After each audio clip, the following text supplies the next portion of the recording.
Oh, hey, it's Rick, 28 millimeter RPG, and we also have Abe here. Abraham. Let me go ahead Hi. and get your mic going here. Do your Yes. traditional hi. Hi. This is my review. Let's make sure nothing is okay. I can make sure everything's good. Nothing echoing anymore. Yeah. Awesome. Okay, good. All right. Well, we are here to basically talk about kind of like a more positive aspect of getting players into role playing. And for those who are not in the know, there's a little bit of a clamor going on in the Twitter and stuff like that. I see it happening, but and I know the intentions on both sides, think that they're right, and and they want to come up on top and stuff. But I just want to be able to get people who don't know what's happening, or what this thing about role playing is. When they think of Dungeons and Dragons, they think of the dice, they think of the miniatures, they think of you know uh the elaborate looking sets that are set up on something like Critical Roles, their big masterpiece of a table and stuff with all the minis and the trappings and all the little. They think about the surface, but not the essence. Yeah. Uh, So when they see that, they start thinking, "Oh, this is how you role play." And so you're moving your miniatures around and doing that sort of stuff. But um what I was, you know, when originally I met you, Abe, through the internet. I was going through a time where I was, so many years of going into Castles and Crusades and mm. playing with a group that really emphasized playing on a map with miniatures, the tokens and stuff like that. So when it came to me exploring the idea of going maybe 5e, and however I never went there, I kind of held back on going into 5th edition myself. I do have all the books and everything, but I haven't played a game yet because I'm starting to second guess whether or not this is my cup of tea, right? So and the reason why is because you and Shauner have kind of harkened me back into going into the old school days where I was with my game master Ted. And Ted was one of these most incredible guys that would come up with a scenario, and he wouldn't have any screen or anything. He would have maybe a couple of sheets of paper, and he would be running this game off the top of his head. I know he had maybe a few scribbles and notes and stuff like that, but he didn't have like a volume of an encyclopedia set aside, so to speak, of all his stuff, for this game. And it mystified me quite a bit, um, on how he did that. Did you, when you were getting into the hobby, did you have kind of any kind of situation like that where you saw somebody that was kind of like this ultimate game master that had this way and it was very mysterious? Well, I don't know if he was mysterious, but he was just like very impressive because I shared this a little bit of this story in another video. But when I started to play Dungeons and Dragons, Advanced Dungeons and Dragons Second Edition, I used the box set. But I think that's part of the problem when it comes to understanding how to roleplay those beginner box sets and all of that. They don't tell you how to roleplay. They present the game, but not the roleplay. They tell you here's a role playing game. Now here's how you play the game, but they don't tell you how to play the role. So I started to play Advanced Dungeons and Dragons in a very board gamey sort of way, and it was only until I made a trip to Texas where I saw this game master running a game, and I completely taken aback on the efficiency, the role play, the immersion. He did like everything that I attempted to do, but like 100 times better. And that's where I started to understand more or less the concept of actually playing a role in a role playing game. So you were doing the traditional draw out maps, and you would have your little notebook of all the things that were in there, where they're positioned, and all that stuff, and then Yeah, and yeah, over preparing like massively for places that maybe the players will never go and stuff like that. So yeah, yes, like I mentioned in a recent video as well, that I still enjoy that tactical aspect. For me, it's still like the part of the game. That's for me. yeah. But yes, I noticed that I am mapping sections. We are mapping sections that we are not even going to move miniatures through them. And so it's much better to handle things using the mind's eye, definitely, in that case. Yeah. And that's where a lot of guys uh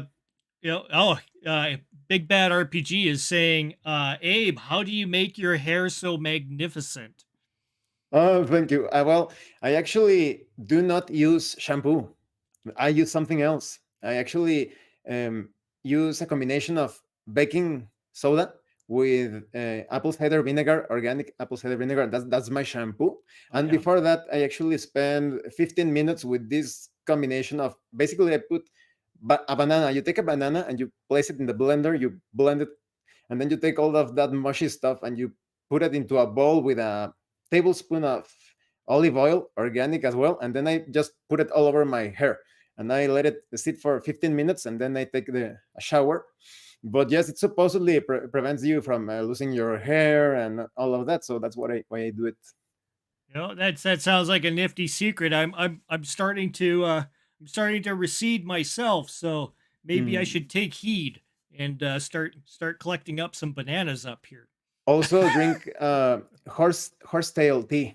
Horsetail tea is excellent to regenerate not only hair but also teeth. That's what they don't want you to know. Horsetail Highly tea. recommended. Horsetail. Yeah. And that's not the actual tail of the horse. It's a plant. It's a plant. Yeah, yeah. Just in case anybody's wondering, and hey, don't be going into no farmers' fields and Aunt Bessie, bring that horse over here. quietly, quietly. Shh, he's making too much. How do you get a horse to stop neighing? There we go. We are role playing once again here. Yeah. Two characters talking to each other, trying to convince a horse to come over so that they can have their horsetail tea. So that's a lot of things that people don't understand until they actually see it. Mhm. See the what is happening. I've had a couple of YouTubers out there that I do kind of convince people to kind of check up on, like what is it called, the red not the red room, but it was the red Red Dice Diaries? No. red dice dieting. I think it's red something role playing. Red anybody remembers, Mm. put it in the stream. uh And the Red Moon Red is Moon, Red Moon, that was Red it. Red Moon. Moon. See, I'm getting Mhm. too old. I'm starting to lose my effect. The the toque of knowledge is not totally activated all the time. So yeah, that Red Moon is one of the people that I usually say, hey, check out their videos. And a lot of times and I've said this once again, it may not be everybody's cup of tea because there's a lot of talking, a lot of character development as they're playing, and that's part of their thing as they're creating the situation, is they're also exploring what their characters are like, and you can see it, and sometimes it gets a little, I don't know, a little uneventful. It has it does it's a lot of lingering and meandering over topics as they're going through it, which is cool if you're exploring that kind of thing. But a lot of us guys, like to go into the action movie kind of aspects of things, like Shauna does, and I tend to like to do that myself. I want to have a bit of action going on. I want my games to not always be a thinking thing. If it's a thinking thing, I want it to be a mystery, which is all, bigger than life itself. This is involving entities, from millennia of years past and stuff like that, or yeah, and all that weird stuff. You know, I think that there could be a misconception when it comes to the cinematic style, because you immediately think of a cinematic style to be in the style of a movie, right? Like it's like a movie. But there are some movies that are quite slow paced, like the Stalker. Did you see the film Stalker? No. yes, yes, I have. There's I've seen that. if Yes. you take your average Hollywood guy and you show him the Stalker, he's probably going to fall asleep. There are a Yeah. lot of moments of introspection and taking a look at the scenery as the camera slowly moves forward. So I think there could be some cinematic games that are within that particular style, in my opinion. Yeah, I think what Vampire the Masquerade. A lot of people go ahead and engage in that setting of the scene as a like a picture frame of what you're seeing, and then they describe the camera zooming in and stuff like that. I'm not that exuberant to go ahead and get into stuff like that. However, I do describe things like, my last session, I described how the sand kind of clustered over top of the over the windscreen of the ship, and then slowly dwindled away, to reveal the outside of the you know of the ship, and the desolation around them. Basically, they're in a basically a sand dune on a moon, and without any air, like, so just trace elements out there, just to give that kind of feel. um, Sometimes you want to go ahead and make your players wince, as you describe things, and they'll do that, oh, and that gets me going as a game master too, when they're responding, to like facially, what's going on. So I pick up a lot of cues from my players to, you know like, either enhance things or lower it down a bit, or um if I feel like it's going too slow, I do the way that Cipher system does. Pull a card, like GM intrusion, something happens. So, um, for me, you know in the game perspective, Cipher had really changed the way that I game master, for Mhm. just not just the mechanics by itself, or anything, just some of the aspects out of it, like doing the game master intrusions and stuff like that, or the player intrusions as well. That really, despite what people think of Monty Cook and Shanna Germain and all that stuff. Especially me, especially me. Yeah. I thought that was the most clever and innovative idea behind it. And when I went ahead and picked up all the cipher cards that I could, because, once I caught on, I thought, hey, the ideas that these cards have are so out there, that I was just like, wow, you can use these for any kind of genre, fantasy, science fiction, which is my thing. I love science fiction, or even verging from science to fantasy a little bit. I like that. I'm not so much all in on token fantasy, that kind of thing, but I will game master it. That's I'll do that.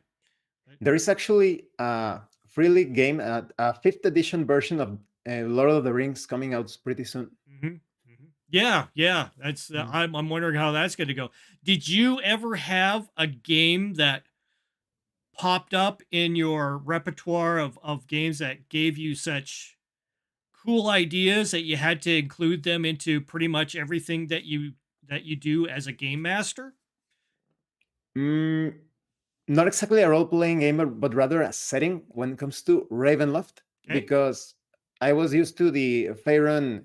sort of gamey experience. And in Faerun, you can also play things differently, but the Ravenloft material was what got me thinking a bit more outside the box. Hmm. Supplementing that with the game master that I told you in Texas that I saw him play, and I was like, wow, he blew my mind. So So it's more he like was the playing Ravenloft. no, That was the setting. he was actually playing Faerun. He was actually playing in Faerun, but later on I got into Ravenloft and I thought I want to play Ravenloft just as the modules communicate the setting, but also taking what I observed of this dungeon master. Right Yes. on, right on. Yeah. So yeah, there's different.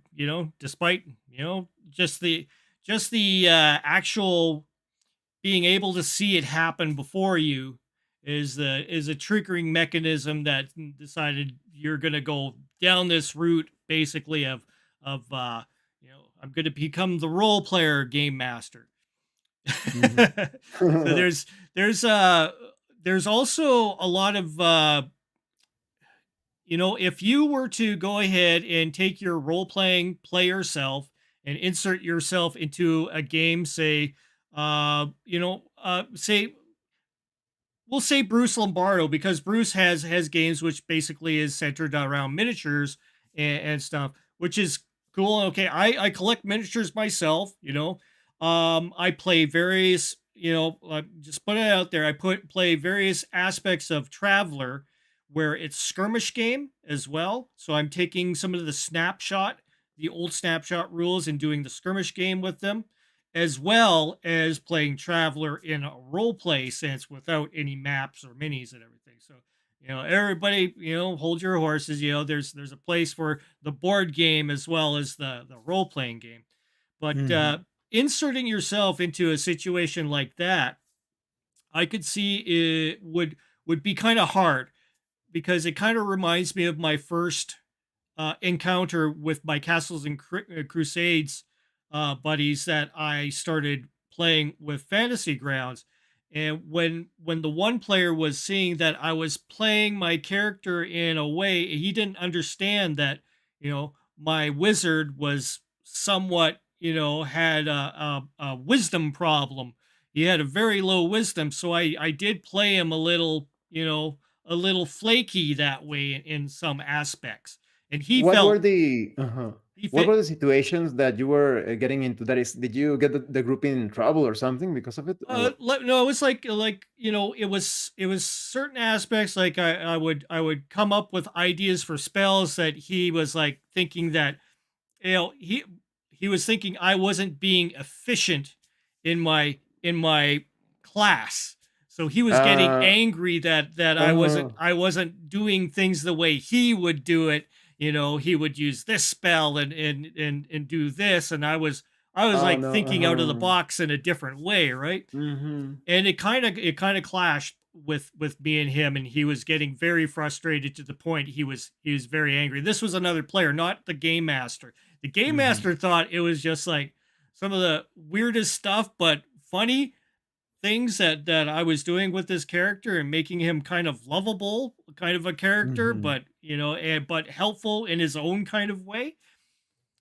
But Yeah, I remember that video. It sounded like that guy had some personal issues because if I remember correctly, you said that he almost wanted like to beat you up because you were he not was doing things he wa right. yeah, he was like, I gotta find out where you live and come over. And I would be like, yeah, well, at the time I was in the Okanagan, so it was a much nicer, much pleasant atmosphere, not so cold in the Okanagan. It's more like a desert over there.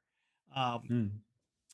Not as moist as, like some of the areas I've been around in Mexico. I can tell you that, what is it called, Rio del Carmen area Mhm. is so humid, and when you walk into the air, it's just like, you know it's just like you Mhm. just walked into a shower. Somebody just had a hot shower, and you just walked right into it. You're just like, I can barely breathe. But our climate up here can vary from having a little bit of moisture in the air and very hot, which was the Okanagan, and where I'm at is like super cold, and even day like today, where it's 10 degrees Celsius, it's still you got that nip in the air a little bit, slightly. So it's not exactly a place where somebody would want to come up here and beat me up. Where the Okanagan, I was kind of like more, I better watch what I say, right? Because this guy might think, oh, Okanagan, I haven't been there. It's a nice tourist place. Maybe I'll go up there, right? But yeah, I wasn't really worried at all about him. He got kind of hucked from the group because he was acting violent, and they took me on as a player, and I tried to do the best I could to kind of uh, role play in a sense, but it was hard because you don't have the cooperation of the game master who sees the vision of the role play, and Mhm. he's more focused on the aspect of Game. the game, showing you the maps, Mhm. showing you where you are on your token, where your token is and stuff like that. So What would you say are the main obstacles to teach someone or to have someone learning how to role play, how to the, play an actual role playing game? I would say the first thing is the group itself. You It might be easier if say you were the game master and you want to go ahead and promote how to role play. It might be easier for you to go one on one with each player. It doesn't matter, you don't have to have a set of rules in front of you or whatever. You don't have to have a sheets or anything. You just make up a scenario and you say, okay, your character, you are a space pilot, and these are your skills, and then you do the role play from there. Just a kind of a back and forth. As a game master, I would play an NPC in the situation. So I would describe things from the NPC by what he's saying. He flicks the switches up above, and I start motioning like that. So now the player is starting to get an idea. I have little switches up above. This is how my interface works, right? And then I would Mhm. I would say, yeah, and now you see on the outside, as in narrator form, I would go into describing what he sees on the outside as the as the hangar door opens, and then I can describe that. But also enforcing the idea that the player doesn't ask questions out of character. He has to ask them like I do as the NPC. I kind of give examples of how I would, describe how I'm doing things, and then the outcome would be described in a narration form. So I I would find say, mhm. I would find I would that. say that's a very sorry. Go ahead. Yeah, Go ahead. no, yep. No, I was Okay. going. I would say that's one of the most important obstacles that, like I said, in many role playing games, starter sets, and all of that, they don't tell you how to role play. They should tell you something like, if you want to obtain information about the game world, frame it as your character would try to find out things in the fictional world, instead of saying, what does my character see?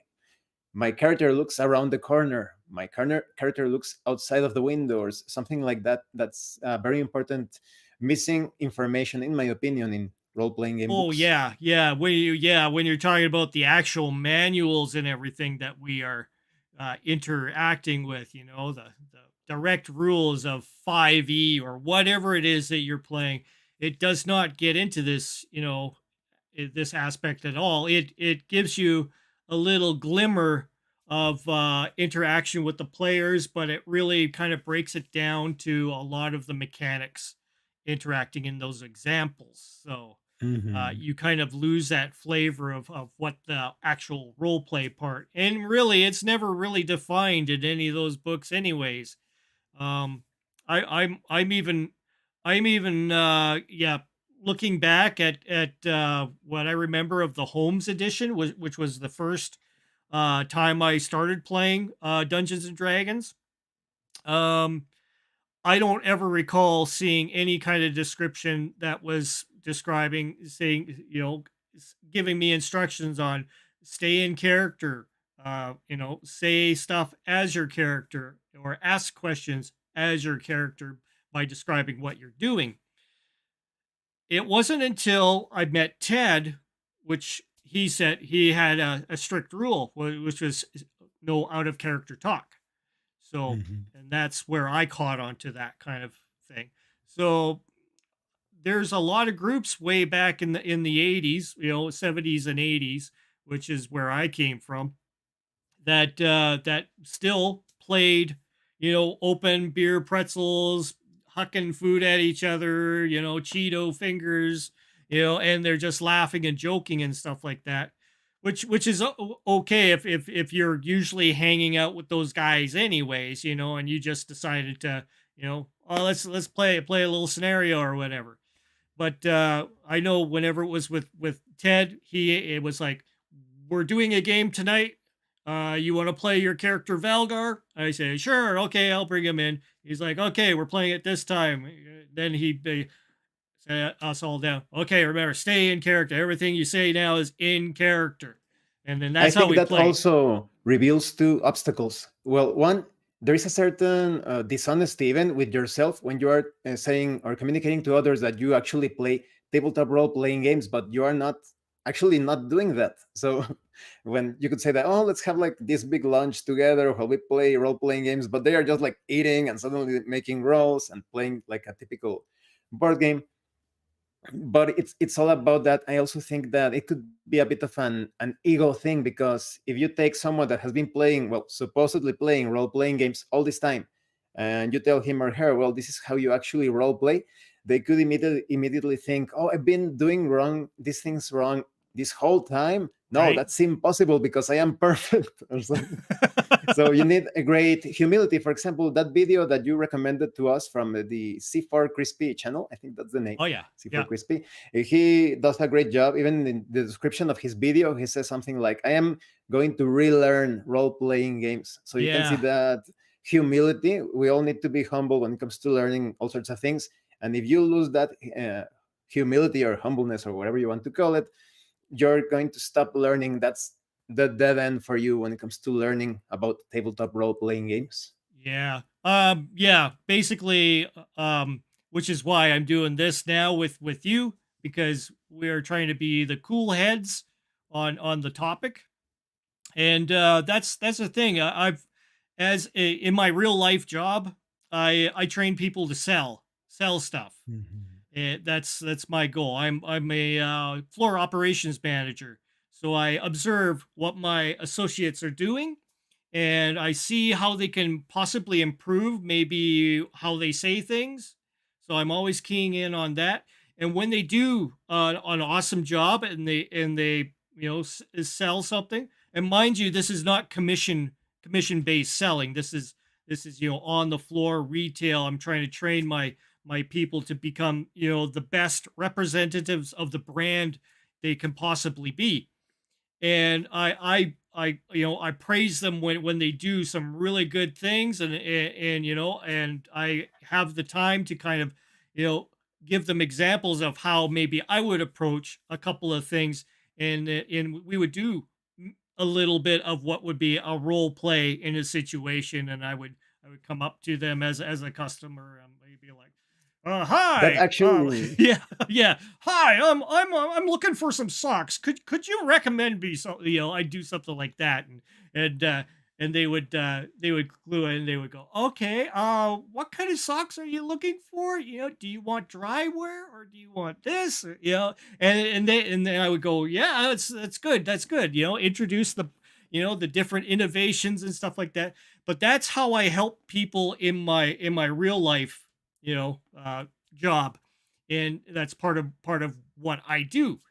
And so for me to kind of come onto here, I want to kind of take that in consideration, that I would like to be, helping others as I'm learning. I'm not perfect at this at all.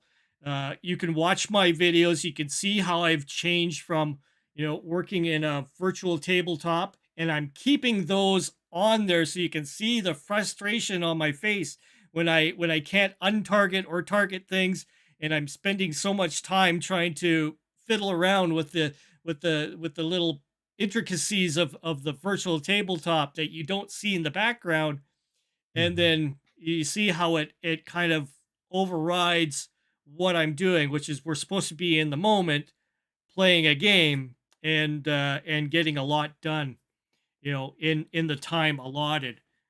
A lot of Yes, it's now that you mentioned the thing about you teaching your employees or whatever you, they're, yeah, well, the people under you, um, you are basically teaching them how to role play because, in a sense, they are playing the role of a salesperson, and an efficient and effective salesperson. It's just that they are not going to be describing their actions because they are not playing a tabletop RPG. They are yes, actually doing their actions and they are playing their role. yeah, yeah, yeah.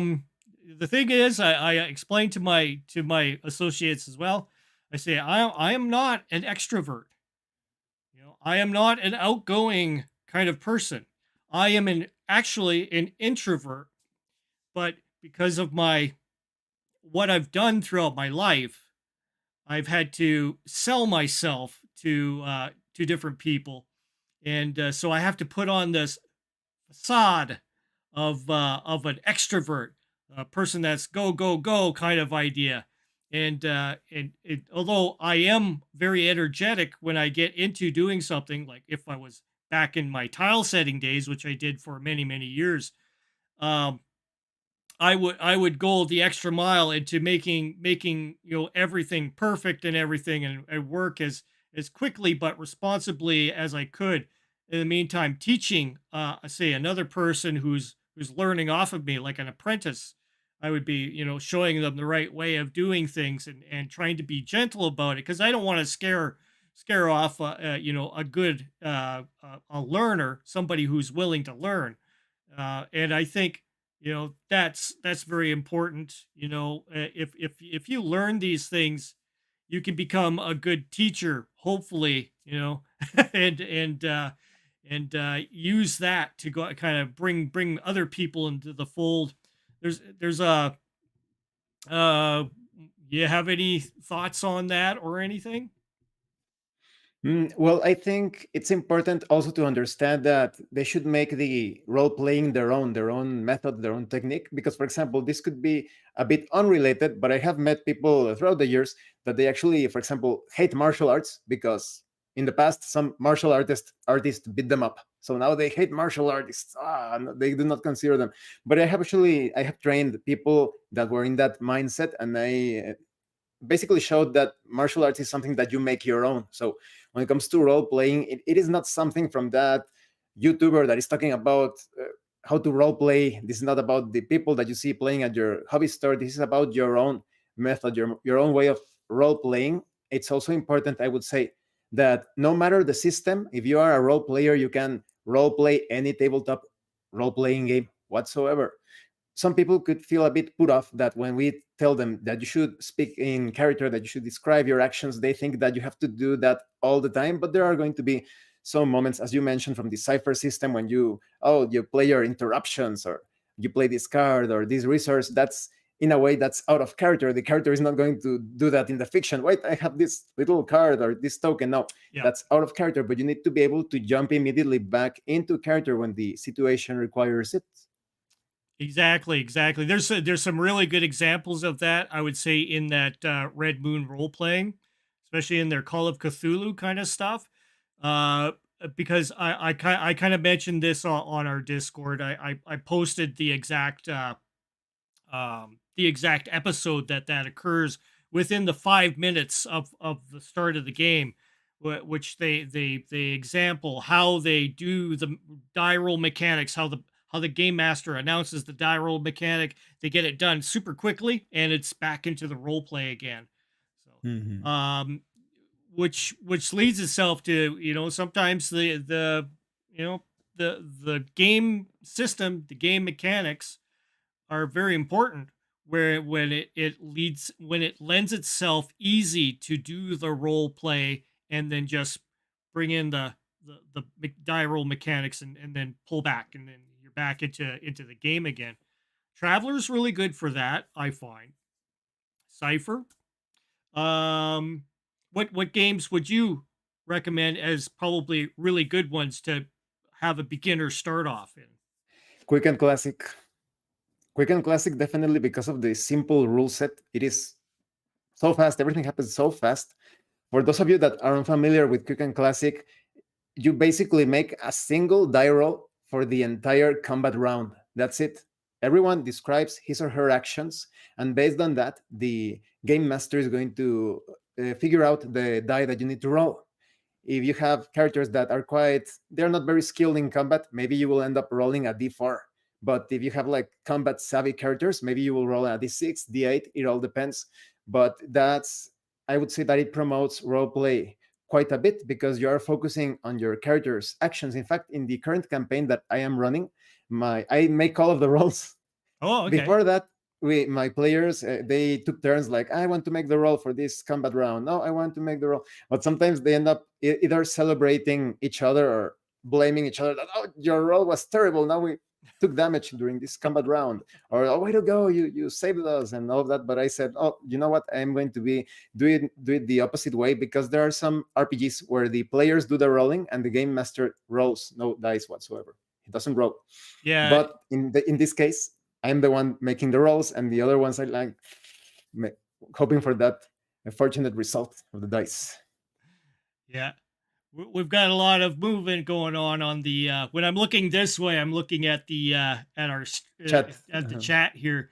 So we got a lot of responses from RPG Grandma who's out there. Yeah. She was talking about my low wisdom wizards. Low wisdom wizards are the best. She goes, I played one, and oh boy, the party started looking for cover whenever I said, I have an idea. Yeah, exactly. You don't want to hurt the rest of the party, but you want to have your good intentions and hope for the best outcome. You know. There are some very positive low wisdom wizard archetypes out there, like Fizban from Dragonlance. Are you familiar with Dragonlance? Yes. No. Fizban, perfect example of the, oh, what was the spell again? Oh yeah, fireball. I was when I was doing it, I was thinking more like Orpheus from the Venture Brothers. I haven't seen that one. Well, wait, he's the wizard guy that's their next door neighbor, and yeah, he's the one that's, I know what to do. You know, he's got that voice on him, and he's got the goth teenager daughter that ends up dating one of the Venture Brothers, and yeah, it's a whole, he alone with his group of characters that go with him. There's like some kind of guy. He's like the vampire guy, Blade. So there's a character okay. that's like Blade, and then there's a cleric guy. He's got the the bald top on him and the short hair, and wearing the cleric outfit that you would see. The Friar Tuck look. Yeah, the Friar Tuck look. Yeah.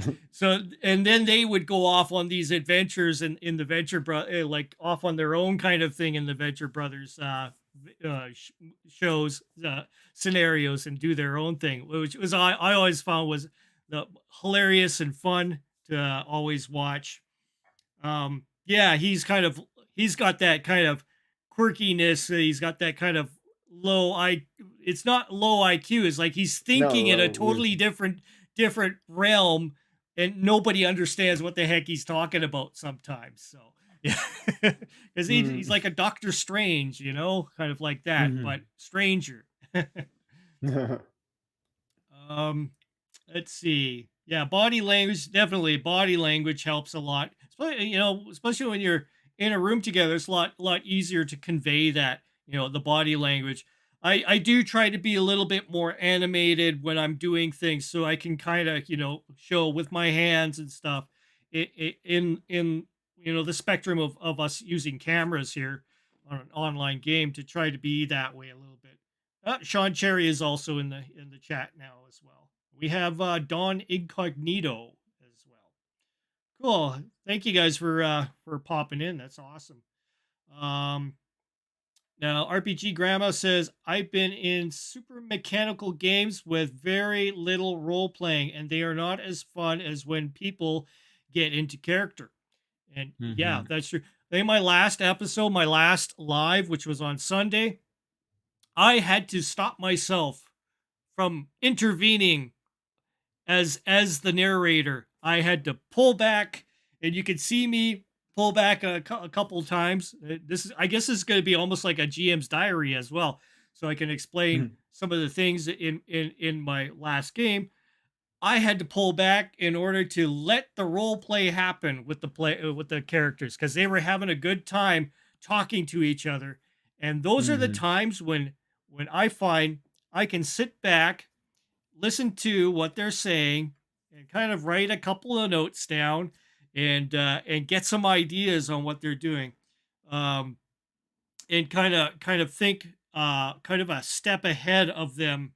I'm seeing where they're going with their idea, and I can kind of help myself fill in things before it actually happens. So I do a lot of improv when I'm gaming. I've and off the before we had the stream, I showed the I can show because nobody can read this anyways. That was my notes right there. It's not much. The notes for my idea of what had happened on the planet, well, the star system that my players had arrived on, and and it's just a basic rundown of what happened in the last 20 years, what that had changed since the last time they were there. So it made it very mysterious for my players, and having to allow them the leeway to kind of suss things out, figure it out. And it was that's the thing. I have to let go of the control. Do you think control is something that the game master has to master in himself? Yes, controlling oneself, I think that's the main issue because like Mozart used to say that for good music you needed like the silence between the notes, and like you said, you had to pull back. That was your silence, your contribution to the song, so that the role play could actually happen. I also think that you give a very useful game master tip there because you should keep things as simple as possible if you think that is going to facilitate roleplay. Although in my case, I'm a bit of a complexity addict. You could say that I like the stimulation. I am currently running a very complex campaign. I actually got into that campaign because it's like a system agnostic campaign, but I kept reading and hearing things about this that, oh, it's one of the greatest fantasy campaigns ever written. And I actually agree. I'm actually quite surprised. I don't want to mention the name because there are so many things that can be spoiled just by mentioning that campaign, because the entire way that things proceed, let me put it this way: you have like 200 non-player characters with their own objectives, agendas, and there is a very coherent reason as to why things are proceeding, in an intrigued sort of way in the campaign. And it's all So and I it's all actually, involving the topic. If you were to splurt it out, they would know exactly what's going on, eh? it's such a good campaign that I'm actually considering, if I manage to do some magic with my schedules, my how busy my everyday life gets. I am planning to run a parallel campaign online, because as I am running things for my current two players, I am thinking, wow, what if they did this instead of that? It's a sandbox campaign, so I keep thinking, if they had taken this other option, things would have taken a complete twist, complete turn. So I am thinking, I need to run this with another group in parallel just to see how things are going to proceed. Cool. Yeah, test it out. Yeah, because yeah, sometimes um, there's one rule which I've kept for and it's a very important rule. If you don't say it exists, they don't go there. So Hmm. if you got to be careful of what you uh, describe. If you're describing something and you're saying something, maybe a farmer says something, oh yeah, it's past this swamp, and then you go off into the forest, and in the forest you will find what you are looking for. And the players kind of just blanked out when you said swamp, and a couple of them are going, we got to go to the swamp, then so if you don't say that something exists there, then sometimes you can be able to have your players go where you want them to actually go instead of confusing them with too many options in the beginning.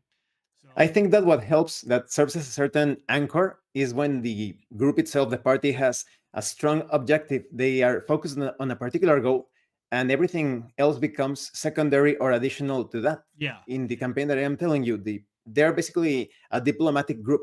They are looking for a certain, let's say, help from a non-player character. And everything that has happened so far has happened during their quest. They are looking for this non-player character, and suddenly they meet up with this person. That person tells them, "Hey, this other thing is happening," and they say, "Well, we are having a bit of trouble contacting this non-player character. Let's take a little side trip and see what this is all about." But then it starts a whole chain of events. The things that they do in that particular side quest is going to have repercussions in other side quests and even in the main quest. But like you said, for the players not to get lost in all of the myriad millions of options, just have a certain objective and things will flow naturally from there, I would say. Yeah, yeah. And RPG Ground says, "Good idea, Abraham." So Thanks. yeah, balance. Balance. Somebody's mentioning balance, and it was funny because I gave you Abraham. I gave Abraham a video short from DM's Lair, and which was kind of Mm. interesting on that kind of a topic, a subject. Uh, what do you think of having to minutia the entire thing that you are providing for your players in such a way that you're not making it too hard for them or too easy for them? um Especially when we have many systems out there where we don't have any kind of rules for that, but then in like 5e, or basically from third edition onwards, they've really kind of ramped up the idea that, hey, you should balance your game.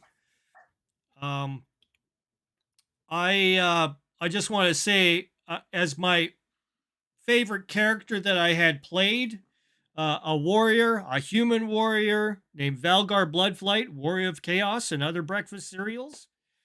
He, his first encounter was up against a bear, and he had his ass handed to him. But out of the deal, he ended up with a claw mark across his face, which gave him a definite characteristic to his persona from It then was too on. awesome. Yeah. Yeah. So, what are your takes on making those kinds of things? You know, the balancing. Do you have balancing? Should you balance? Maybe the balance is something that creates unbalance is what creates character in your characters. I mentioned a bit about this in a previous video where I talk about balance, but for me, balance is more like related to the context. For example, the closer you get to the layer of the most powerful villain, the more difficult the encounters are going to be, and that should be taken like a natural thing, just like in real life. If you want to, no, I don't know, maybe you want to get really take a risky lifestyle and you decide to become a vigilante. I'm going to be a vigilante. If you start to fight crooks on the street, more or less, right? But if you try to assault the mansion of a drug lord, well, good luck. Good Yeah, luck on yeah. that. So when it comes to balance, I think that the ones that experience problems with encounter balance are the ones that still haven't making that leap out of the game aspect of a tabletop role playing game. There is a really cool adventure for the Dark Eye role playing game. I don't know if you have played that one. It's I, really cool. I've never played Dark Eye. I know about it. Mhm. I've seen it advertised and all that stuff. I've played one of the computer games, the computer role playing games based on the Dark Eye. Uh, This but is going to be sure, a go bit of a for it. spoiler. But in one adventure, I'm going to avoid the name just in case. In one adventure, the first encounter can pretty much wipe out the entire party of adventurers. Someone is in need of help. There is this overpowered enemy. Most groups will have no chance against it. So here is where the brain power comes in and the role player thinking outside of the box. In the short that you shared with me, he obtained a total party kill because his players got killed with this werewolf and the werewolf minions or whatever. There's always the option of running away. There is always the option of getting reinforcements. There is always the option of actually role playing the combat without sticking to the rules. The rules are there to support role play. If there isn't a way, for example, if the case of the werewolf, maybe one of the players should have decided to sacrifice himself. It could be the last case scenario or the last resort. Maybe you decide to hold on to the werewolf and now attack him while I'm keeping it uh, immobilized. Now the players can attack the werewolf with everything that they have. In my case, if I was the dungeon master for that game, I would have set it up as you get an automatic hit because the other player is sacrificing himself. Maybe he dies in the encounter, but they deal enough damage to the werewolf because of that risky maneuver. I actually like to reward that out of thinking maneuvers and tactics in combat. So I think it's somewhat related to what you said right now. What I would do in that kind of a case is the party gets defeated, but they also get captured. And then Mm. we start a scenario from them, say they are in cages or something like that. And now they must Mhm. find their way, they hear the werewolf gnashing on the bones of one of their henchmen that had, aided them. So while the NPC henchman is getting eaten, the rest of the players in their separate cages are suddenly coming up with ideas that they could, how are we going to escape? This thing's way too powerful. He's beaten us before, and I think um, a lot of players will fight to the death, tooth and nail, in order to not get captured and stuff like that. If you introduce them to a defeat that's like that, it might help them kind of reconcile what they've gone through, and they'll think, this is a new beginning. We can make a plan to get out of here, and when we escape, we will have such a great story to tell everybody else that we, that sort If we of a make thing. it out alive. Yeah, yeah. So um I think a lot of times you have to go ahead, once again, prep your players into your style, have them understand, what you're doing, with role play as well.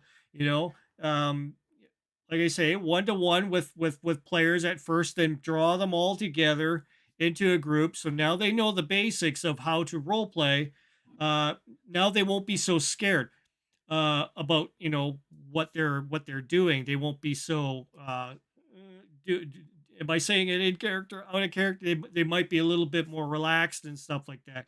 And then when it comes to these situations that a total party collapse, basically not a kill but a collapse, because I do believe not everything has to be a total death unless it's a really cool situation in which it's a cool death. Because you may as well, if somebody's going to die, it may as well be a cool death. You don't want to go down on your knees, right?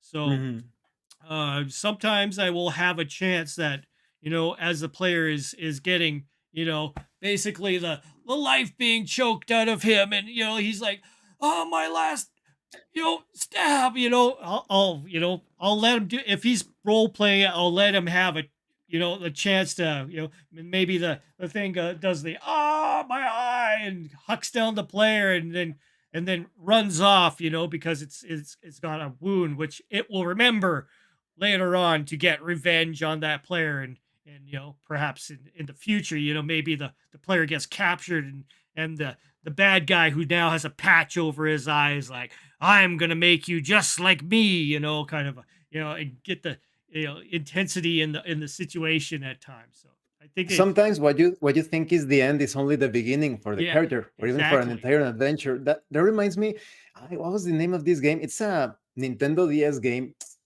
It's one of the Sega games, but it's a sci-fi game. And in one part of the game, the main character actually gets his eye skewered with the sword. His enemy attacks him with his sword, and he loses his left eye. Wow. And then you see him plenty of years later, and he's like this. When you play him, he's basically the typical anime pretty boy. And I thought, oh, this is one of those pretty boy games that you don't know if the guy is actually a girl and how pretty he looks. But then it says something like 15 years later, and you see that there is this fight going on in a prison, and you see this guy covered in scars he has like this prosthetic eye, and he's all like a man's man, and he's the Great. same character. And because of his losses, his tragedies from the past, he has turned into this super uber sci-fi hero. In the Dark Eye adventure that I mentioned, there were three player characters, and they saw that this enemy was too much for them, but this non-player character needed help. So one of them, they say, I'm going to stay behind, I'm going to draw the attention of the enemy towards me. You two go to the village and get some guards right now. Sadly, the guards arrived, the non-player character was rescued, but the player character that sacrificed himself, he died against that beast. But the guards came, they killed the enemy, and now you have this like honorary tomb near the town commemorating the death of that character. And then the player created a new character, and he was like the brother of the character that died. And he had this dramatic scene where he kneeled before the tomb, and he was like, brother, I hope I will be as courageous as you one of these days. Like, Yeah. really cool moment. The internal struggles of him trying to live up to the aspects of his brother from then on. Yeah, you could play with that with so many ways. It's and that's the thing is these players that are playing the game the way that they are, as with the without the role playing, are missing out on these cool moments, which I think a lot of people nowadays go ahead and try to make a backstory with all those cool moments, and then start playing their character from then on, and kind of they kind of leave that in the background. They kind of dismiss it suddenly. They don't use it, or the game master doesn't use it. I would prefer to have those cool moments happen in the game instead of in your backstory, which I'm a big proponent about. So, uh, what are your thoughts on that kind of thing? Anything you want to add to that sort of idea? Yes, I think it's somewhat tragic when the players create this elaborate background of their characters, and they just have the character die immediately just because they stick too much to the rules. They Right, still think within the grid, they don't think outside of the grid. The grid is just there for some tactical effects, but anything that you makes you think outside of the box, yes, you should definitely rather explore those dramatic moments during the adventures, explore and develop those, yes, like most important moments of the character's life. right, right. I find it's unless the player has played that similar character in a previous game, like for example, he we'll use character. He has played Valgar Bloodflight in a previous game, and now he's creating a new character, but it's going to be just like Valgar because these are totally new people, and he loved his character so much that he wants to play Valgar once again, but with underneath a different name, and a different, have the same background and everything. And he's thinking, yeah, he can play this character. If you don't have that kind of a background with uh realizing what that character is, it's harder for you to get into the character, if starting from making this crazy background with all this crazy stuff, and then being plopped into the campaign, and then expected to take that information and bring it forth into the game. It's a lot easier to do it when that occurs in the game, and you've had the time to grok or understand the ramifications of what you've done or what has happened to you during the gameplay, and then you're able to bring that into the game as you're playing further on. I think it makes it easier when that's something in the game, if you understand how I'm meaning it, or if anybody out there Mhm. understands how I'm meaning it. Sometimes I'll ramble on, so Mm.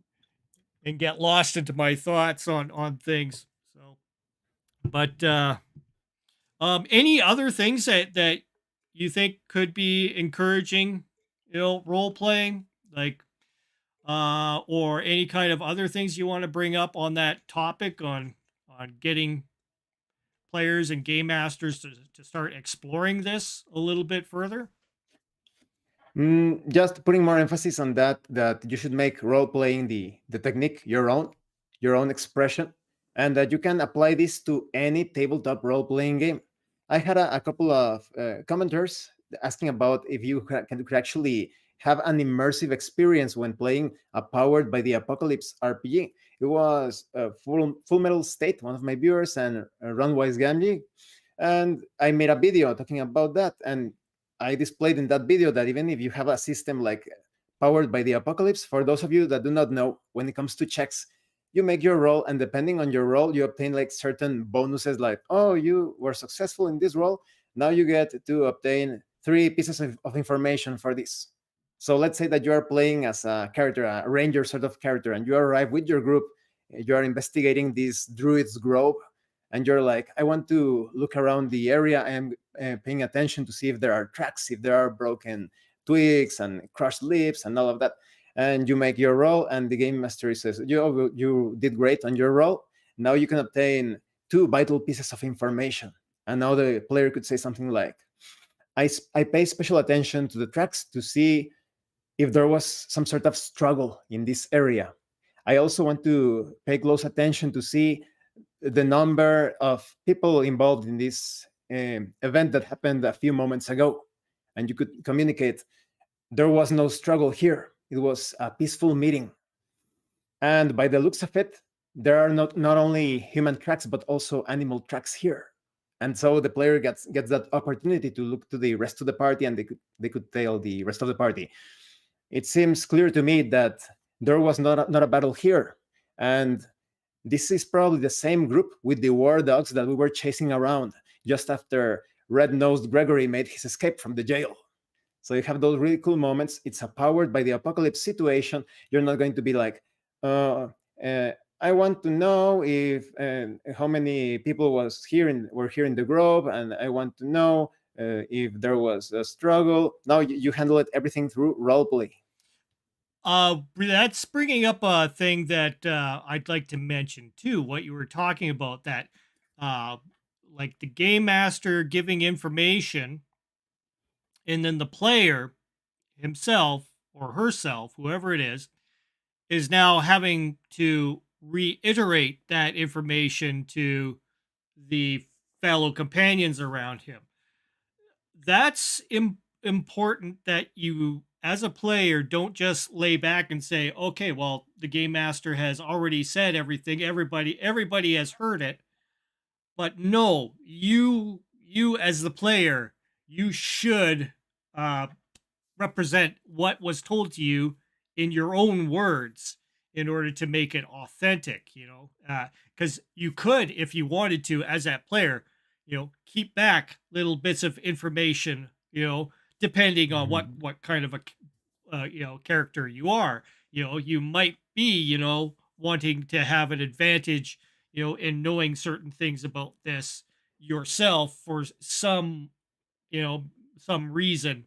It could be, something like that. Especially in competitive role-playing games. There was this role-playing game that I reviewed some time ago, What Lies Beneath the Darkness, I think that's the name. It's a competitive role-playing game. There is no game master. So Oh suddenly yeah. some players become the game masters and the other player is having his or her own thing, but it's a competitive experience. So maybe you want to keep your character private, or like the guardian of certain information within the game, and the players cannot act on that because their characters are not aware of that information. Yeah, yeah.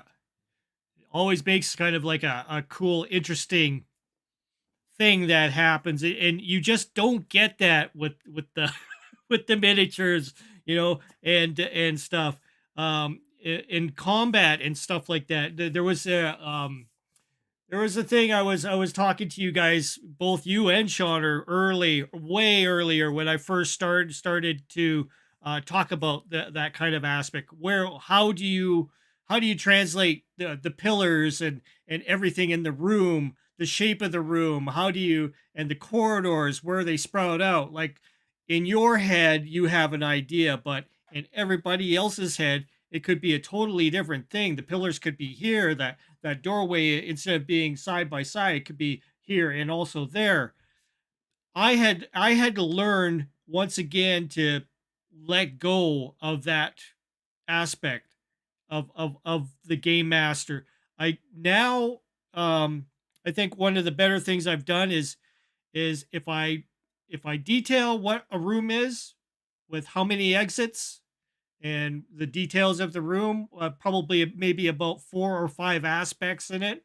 It has a bed, it has, torches, lit torches, it has a barrel, filled with something, maybe some water. Like it's got a basin kind of thing for the water to go into to wash your face.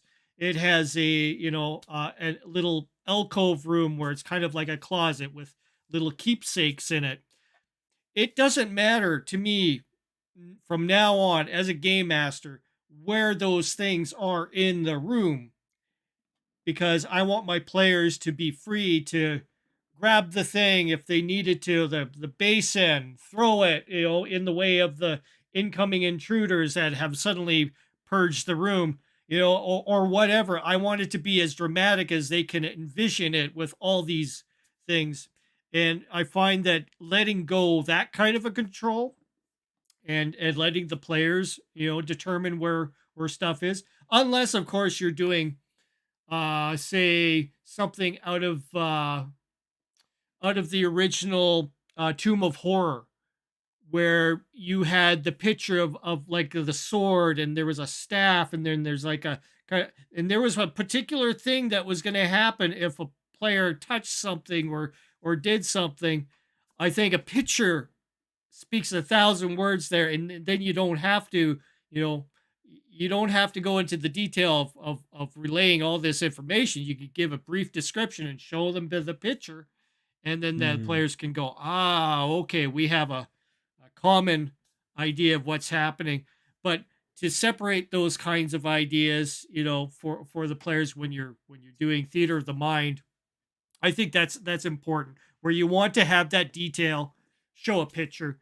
If you want to have, the players utilize everything in the room to how they want to make it as adventurously combative as possible with all the cool things happening, don't worry about where you're placing those. Just let them know what the contents of the room are, and the exits can be anywhere. There's one to the left, one to the right, one straight ahead. That's all you need to know. Uh, because a lot of times I won't go ahead and, like, for me, I won't detail out a lot of the dungeon stuff. I'll go ahead and like draw a square, and then have a couple of lines go off as the corridors. And I'm not doing a fancy looking map because I don't need Mhm. it for the virtual tabletop. It's I find it's freeing when you do that, because you're free to let it happen the way you want it, and the players can go where they want, and you don't have to put hundreds of hours into preparing a lot of stuff, right? um Yes, I think it's a pro and con situation because it depends on how you want to handle things. If you think there is vital information to be revealed through a picture, then definitely you will need to show pictures. But I think there is a great advantage when it comes to handling most of the adventure through description, because everyone, like you said, everyone is like kind of like paint their own picture of what you are describing, and that's what makes it even better because they are almost always going to picture something cool according to their own perspective. So unless you need to reveal something, like you said, those old school handouts that you have this corridor and there are some suspicious drawings and they're like, it's kind of like a puzzle within the game. As long as they role play that situation, I'm fine with it. But like I said, it all depends on how you want to handle things, with a picture or without pictures, or perhaps a combination of both. right. I mean, you could show the glyphs, or you could describe the glyphs, kind of like ancient Egyptian kind of scrawl. What they kind of look like pictographs, that sort of thing, and the players can do with them what they will. What maybe a player would go, well, then I take my Mhm. finger and trace the outline of the. Does that do anything? Except not say it that way. I'm Mhm. tracing it. And what And the game what master, oh, you yeah. get electrified, you Yeah. electrocuted. Oops, that was wrong. Oh, excuse me, guys. I gotta go sum up. Yeah. Yes, describe. Yeah. I do the picture thing when I think it's necessary. Because sometimes I have these um areas that I do want to have kind of, you know, framed in a reference, because there's a reason why there's that building there. It's that the players don't know about, or the reason why there is a abandoned ship in that picture as well. and the players will go, ah, this is interesting. And I let the players kind of pick away at that and go about how they want. Or once again, I'm totally theater of the mind and letting the things happen as they occur and just enjoying because to me it's an enjoyment of discovering myself while I'm game mastering because I don't know exactly what's going to happen. And I am pleasantly surprised by my players when they come up with these cool ideas. Oh, let's go ahead and electrify the outer hull of our ship. And they make a roll. And they do, oh, that's a good roll. Yeah, yeah, you do it. Yeah, you end up hooking it up. And then, yeah. So you have to follow through if there's always if there's a positive role, you have to follow through and definitely, give it to them if you think it sounds like a good idea. If it's totally outrageous, um, I think you can do like, yeah, it'll work, but especially when it's outrageous, if it's something that doesn't seem to it's going to be a one-off kind of thing, it would just so happen that he connected the things to the right place to make it happen the one time the electrical field goes off, but you try and do that again, it's going to be kind of hit and miss. You were hitting a certain capacitor or something at the time, or some sort of you were missing these resistors in the tricking out the mechanism or Mhm. something like that. You know, it all depends on whether or not you want to have that go canon for the rest of the session, Eventually, yeah. electrifying the hull and stuff like that. To me, stuff like that doesn't matter. It's part of the character of the ship now, Mhm. and it continues on from there. RPG Grandma says it's all good tools. It's all good. All the tools. I pull minis out sometimes, but the other mine is what I have done the most. Yeah. Yeah, I don't have. I have a collection of minis, and that's why I'm called 28 millimeter RPG. I have a large collection of mostly sci-fi. Now, and I've told Abe this. I don't play my RPGs with the miniatures. I play uh, like back in the old school days. There was Traveler, but before I got into Traveler, I got into Snapshot, which was Traveler as a skirmish game. So it would give you a couple of maps of some ships. It would give you the map of the free trader. It would give you a map of the scout ship. It would give you chits because back then we had the chits instead of miniatures. Some of the guys would go ahead and buy the 15 millimeter miniatures. That's why you get 15 millimeter miniatures because of the traveler games back then, and that was the size of their grids. So I play Snapshot still to this day using the new Mongoose Traveler rules, the second because it's way more streamlined than the Mhm. than what we had before. Snapshot was a whole lot of graphs and charts, and you had to cross reference, the type of weapon to a different. Oh, It yeah. was, yeah, it was a big The matrix thing. tables, the tables. Oh, it was Uh-huh. awful. It was awful. It's so much more easier to run a snapshot game using the Mongoose rules because it's very easy, loose. Everything has their own, that a snub pistol does 3 die damage or whatever it is, all these things as you play the game. So it's kind of second nature on a lot of stuff. It's very easy to get all that information into a small index card kind of thing and play it that way. Mhm. But when it comes to me wanting to role play, I can't use the miniatures. I got to put them away. If anything, I'll use a miniature just to denote. Say for example, he's with this party, so we'll put him hit in this batch of area with the rest of the part with the attack team, and you players are going with the recon team. So I move the miniatures over here, so I have the separation, so that the players know there is no interaction between both parties unless it's radioed back and forth to them. So for me, it eliminates a lot of the meta gaming that can go on, where players will try to interdict in the middle of the other parties, saying, "Oh, do this," or whatever, when they're not there, So for me, that's what that is there for. If I ever do minis, um, but if you want to play a game with miniatures, and it's 5e or whatever, you know uh, the Pathfinder, that's what they're meant for. That's what that game system is meant for. It's meant for those miniatures to be on the table as far as the rules go anyway. So Yes, it I depends a lot on the system. yeah. Because, for example, in Quick and Classic, you don't need miniatures at all. At the current campaign that I am running, no miniatures, whatever. It will be a nightmare to actually use miniatures in every encounter because there are many non-player characters at the same time. And if a battle happens, you just need to handle everything with the mind's eye. Yeah. But I am always for using miniatures in, like you said, in systems that benefit from that, from at least from the game side or the tactical side, like Dungeons and Dragons, Hackmaster, etc. Do you have a now I've delved into a little bit of Infinity as far as skirmish gaming goes. I love the Infinity miniatures. I get into the BattleTech.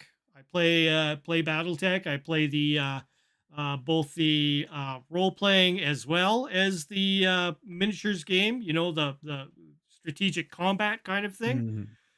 Mhm. Um, and I also play the what's it called, Alpha Strike as well. Uh-huh. Yeah, Mhm. so I play that, and I enjoy those games. Do you play any miniatures games yourself like that? Do you have any inkling to, or anything that you wish to explore in those kinds of skirmish kinds of games? BattleTech is one of my favorite, but I usually, well, you know how long those BattleTech matches, unless you're playing Alpha Strike, a BattleTech game can take several hours. Sometimes you want to quit half section. Well, you let it for the, let's say, to play it the next day, but sometimes you want to play the battle nonstop because you lose awareness of all of the tactics that you were employing and whatnot. But yes, I am definitely a fan of war games, even if they are highly complex. Although sometimes I prefer simpler things like this. I was from the Ganesha games, a Song of Sword and Blades, second edition. Hmm. Yes, that's the one. That's perfect for simple games. Love that one. But yes, if you like, I'm always ready for a game of BattleTech as long as I have the hours. Yeah, Yeah. that's the thing is, yeah, a lot of these games are time intensive when it comes to BattleTech, or any of these, Avalon Hill games, or bookcase games as we used to call them back in the day. Uh, Sometimes you could spend hours, just doing scenarios and stuff, depending on what kind of games they are, squad leader or whatever. They're always go, hey, we have Spencer in here, the Spencer show. He's Mhm. also in here as well. Cool. Hi, Spencer. An RPG Grandma says, yeah, tactical games are fun. Yeah, I've played tons of, like, the gaming group that I grew up with, 70s and 80s throughout my junior high school. We played Africa Corps. We play Squad Leader. We would play Civil War, Avalon Hill games as well, all kinds of stuff, and it was a great time to be alive, because now, I mean, you get some games, but a lot of them are not very easy to get into because of the cost, the expense Mhm. of getting into, like, the miniature games and stuff. I mean, I have a few in the background here that they can get pretty hefty in price and not exactly accessible to a lot of people. So if you don't have the money, trying to get, like, the actual Conan board game, is nearly impossible now. So, but everybody loved it, when it came out. Back in the day, you had, sure, $15 to $20 was expensive, but that was the cost of an Avalon Hill game back then, or one of them little packages of the Steve Jackson pocketbook games or something like that. Well, not Steve Jackson, but the guys that he was working for back then when he did Melee and Wizard. They would be in the little pocket uh, containers, Car Wars and stuff like that too. Those games were affordable. Or if you had a friend who bought this game, I would buy this other game, and then together we would end up, being able to play both games, at basically half the cost to ourselves, anyways. You know, Mhm. which was a nice thing. Nowadays, it's with,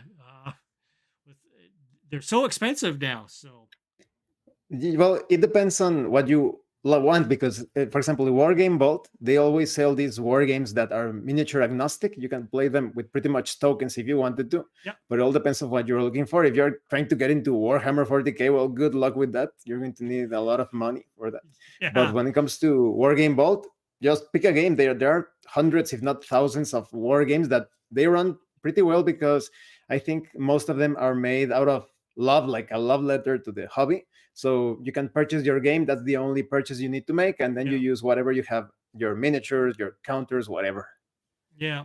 A lot of that, you got to be in the know in order to take advantage of that. You have to know that it is Mhm. there, in order to for you to go, I could use these rules for what I'm imagining for this game. It's very easy. Yeah. There's a few out there that are like that. I think I ended up uh doing a backing a Kickstarter just recently on a set of rules that you can use for every aspect of any kind of scenario, be it fantasy or science fiction or a mix of both. So I'm hoping to get that pretty soon. I'll reveal it when I get the book set when it comes in.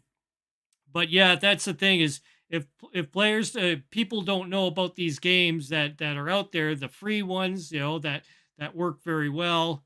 uh that's the thing. YouTube, you got to have the stuff out there in order for people to know, or have people willing to share, their joy of the game with it, which is kind of what we're doing as well. We share our joy and our learning and everything with each scenario that we come up with.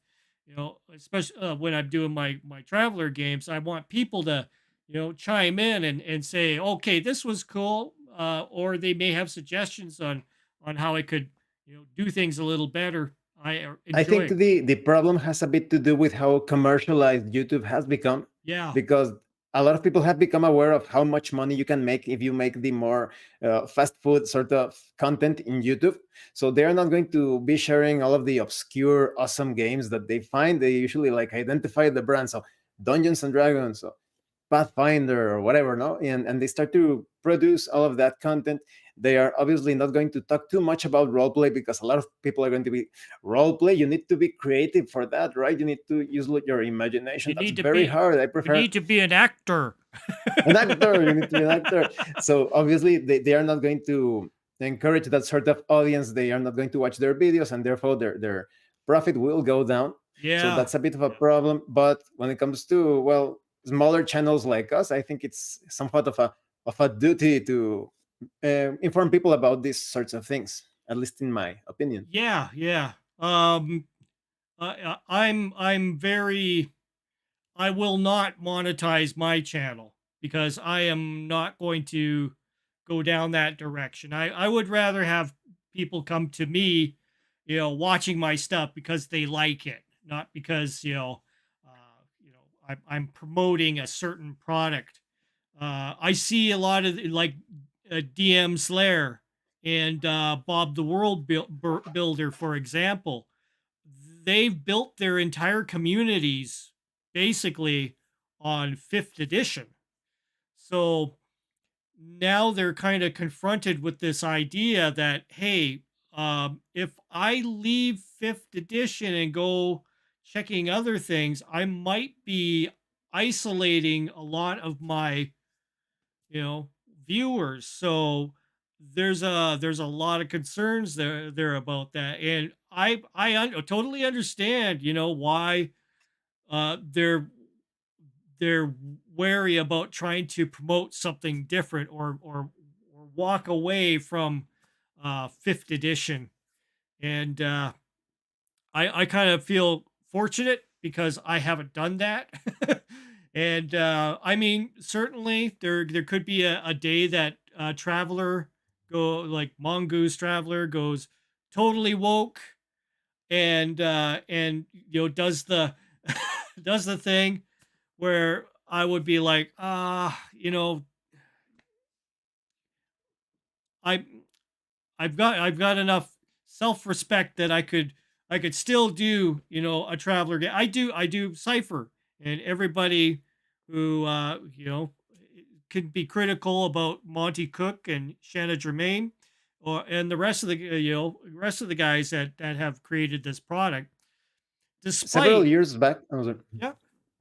Well, several years back, I actually had my channel monetized, but I stopped doing that because I saw the commercials, the ads, and they were promoting so many things that I am against. And I think I am Okay. not going to have these videos promoting different poisons and whatnot.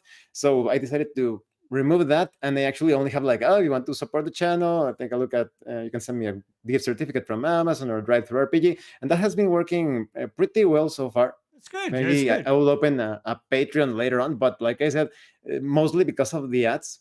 And I understand that some YouTubers, maybe they decided they wanted to make this for a living. That's perfect. I am all for obtaining money however you want, as long as it's, let's say, honest money or good, not on the side of evil money. Right. Right. But yes, if you are trying to make a career as a YouTuber, then you need to be aware of those compromises. Sometimes you want to sell McDonald's, and suddenly someone comes along and says, "Hey, you should eat organic food. That's better." And you're like, "Wait, my brand is McDonald's. I am promoting that." So that's what happens with the guys that are promoting Dungeons and Dragons and Pathfinder. It's some sort of a dilemma. Yeah. Yeah. Um. I I kind of look at it the other way. Yeah. Once again, I don't want any kind of promotions and stuff like that. That I don't want. We're kind of stuck with it anyways because I've seen it from the other side. I've watched my videos from my music channel, so well, I've kind of let it kind of slide off my music channel because I've decided I'm concentrating on this one.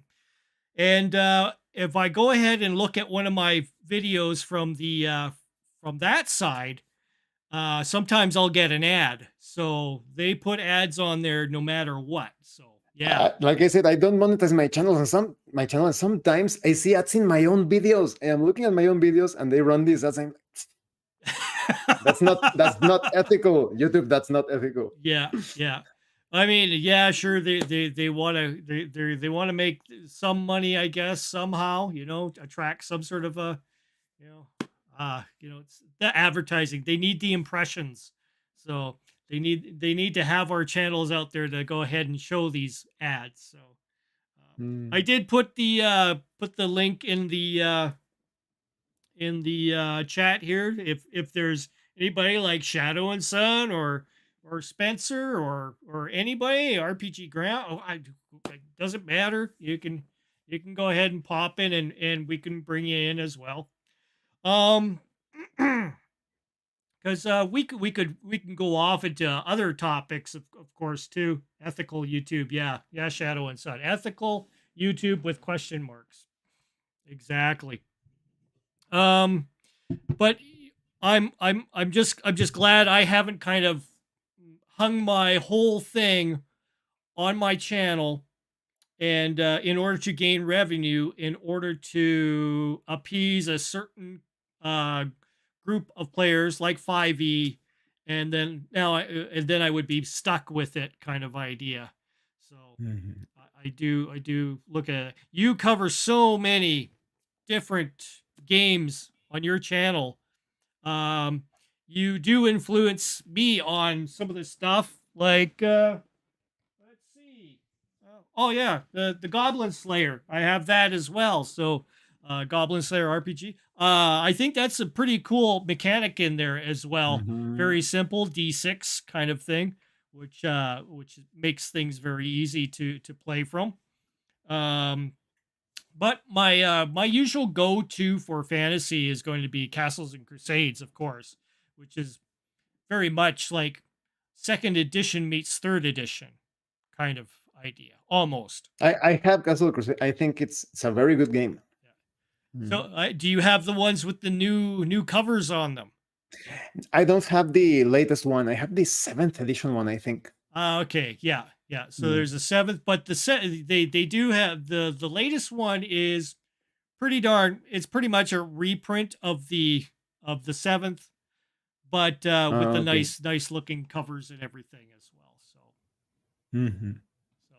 So, yeah, I bought them because of the covers. Anyways, I do have a complete set of the original books plus some older versions as well, which I had printed. Because I like I do I I'll take something and I'll make my own printed book.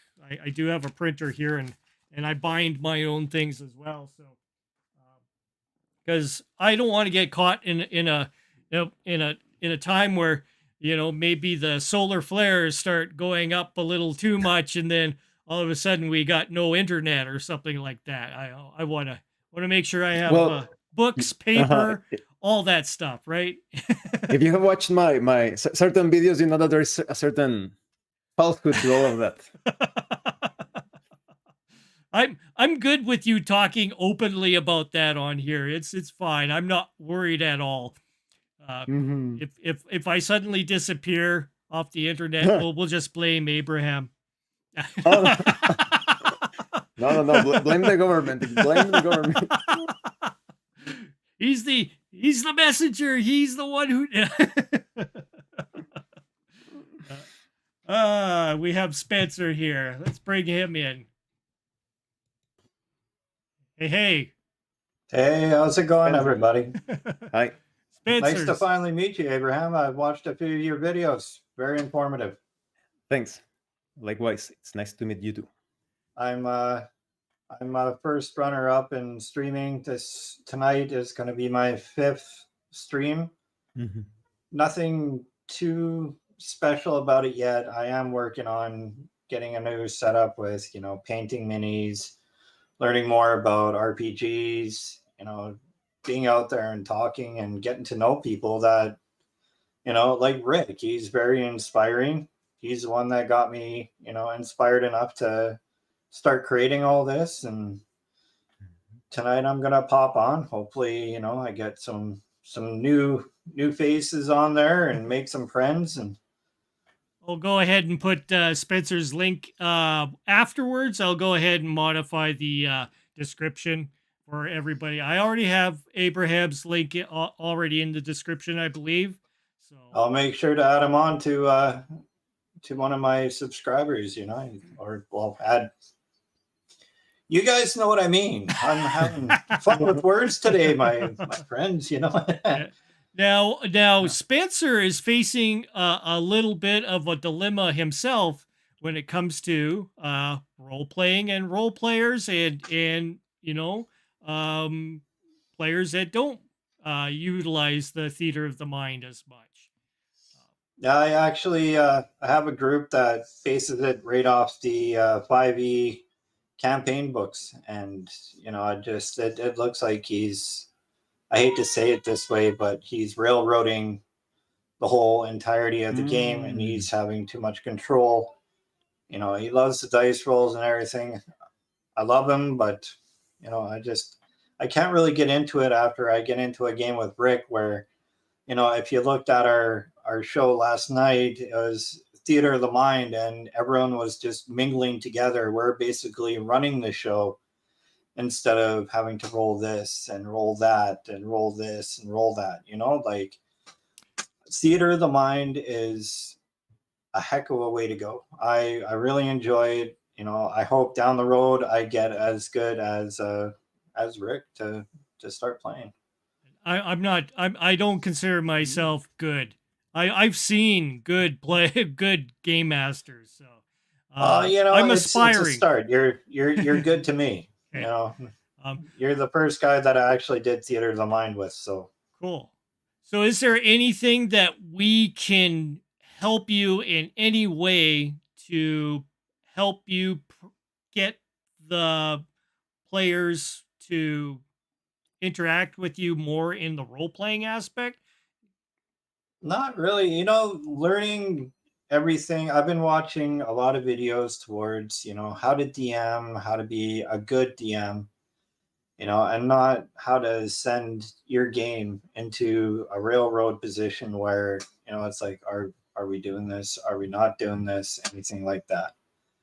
You know, any questions I have, I let you guys know about it and you give me good feedback, and it does help me down the road to help other people, you know, become better at their game. I would say whatever you do, whenever you play with those people, just do your game master kind of diary like I do, and maybe explain some of the stuff that you encounter, what you Mhm. think went good, what you think went bad. We have Shadow in it, yeah, also waiting in the wings here, so just we'll let you in a bit here. Yeah, he's um Yeah, yeah.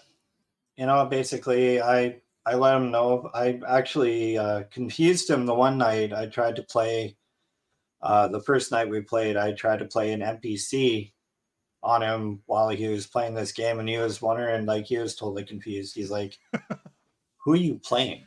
You know, what's going on here?" you're messing him Like, up.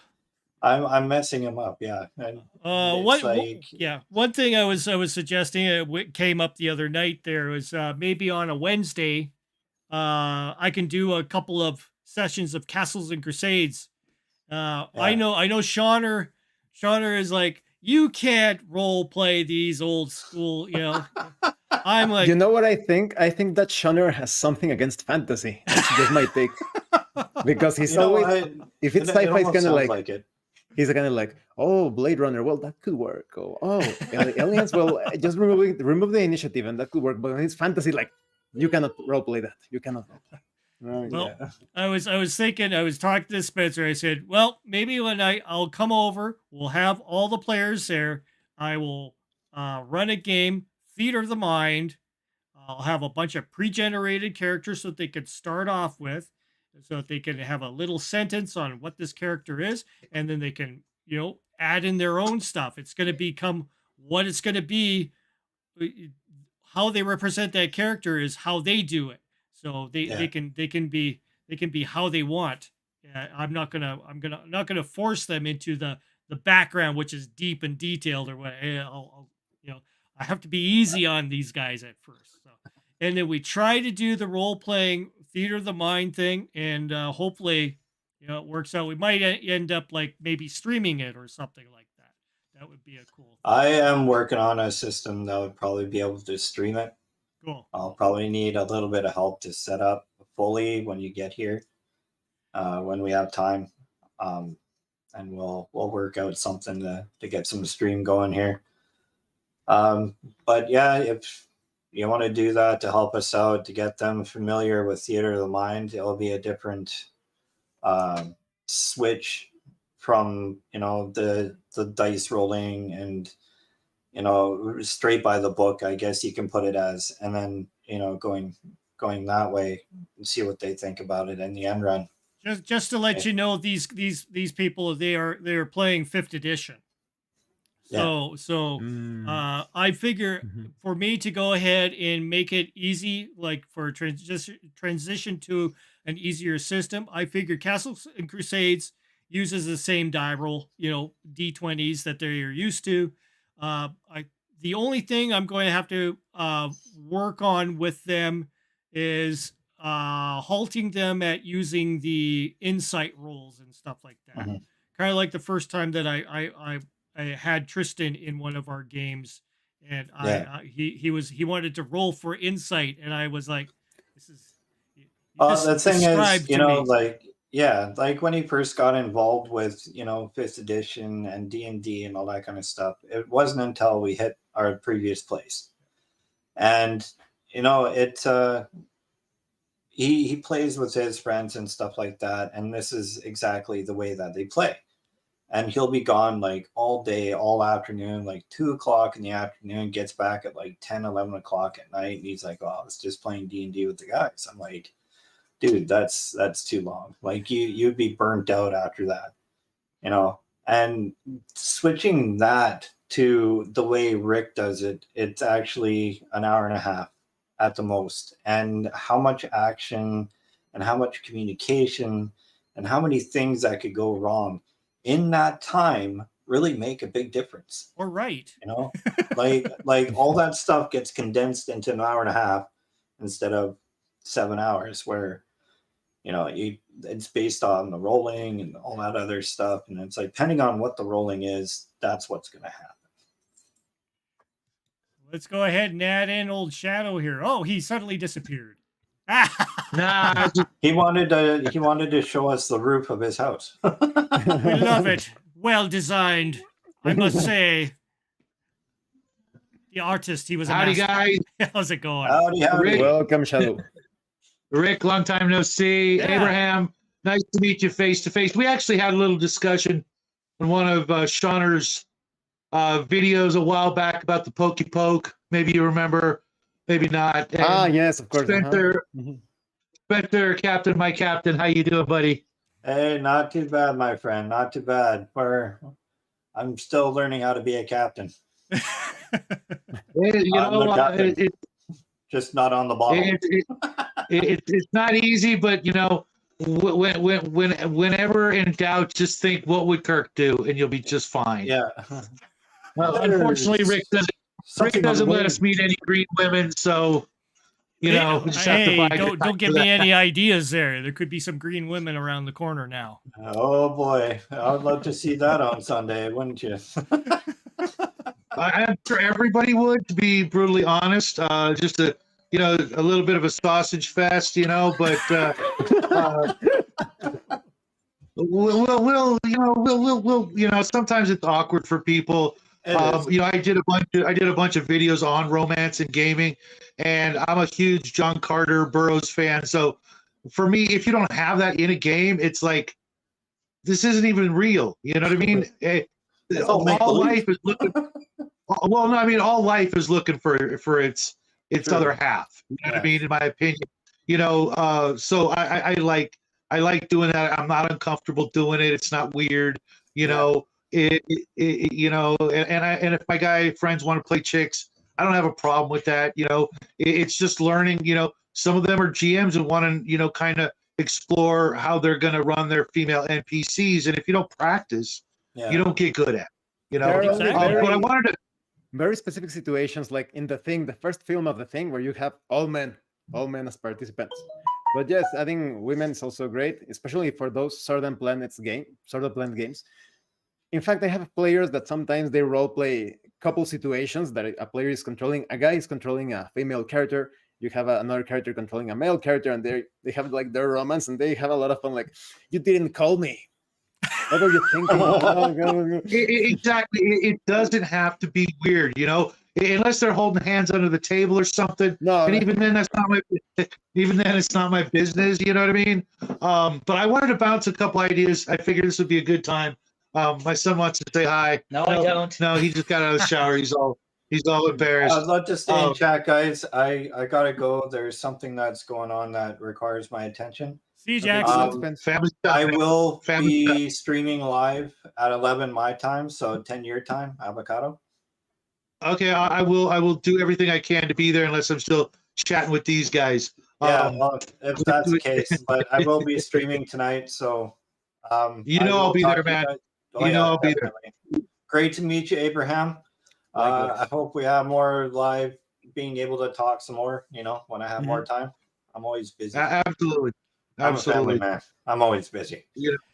All right, Yeah, I am guys. too, Take her easy. but you know, Good my to boy, see ya. he wants to, you know, Yeah. go watch some videos. But anything we can do to help you, Spence, just you know where Greatly to get a hold of appreciate all it, guys. You know, I will talk to you guys all soon.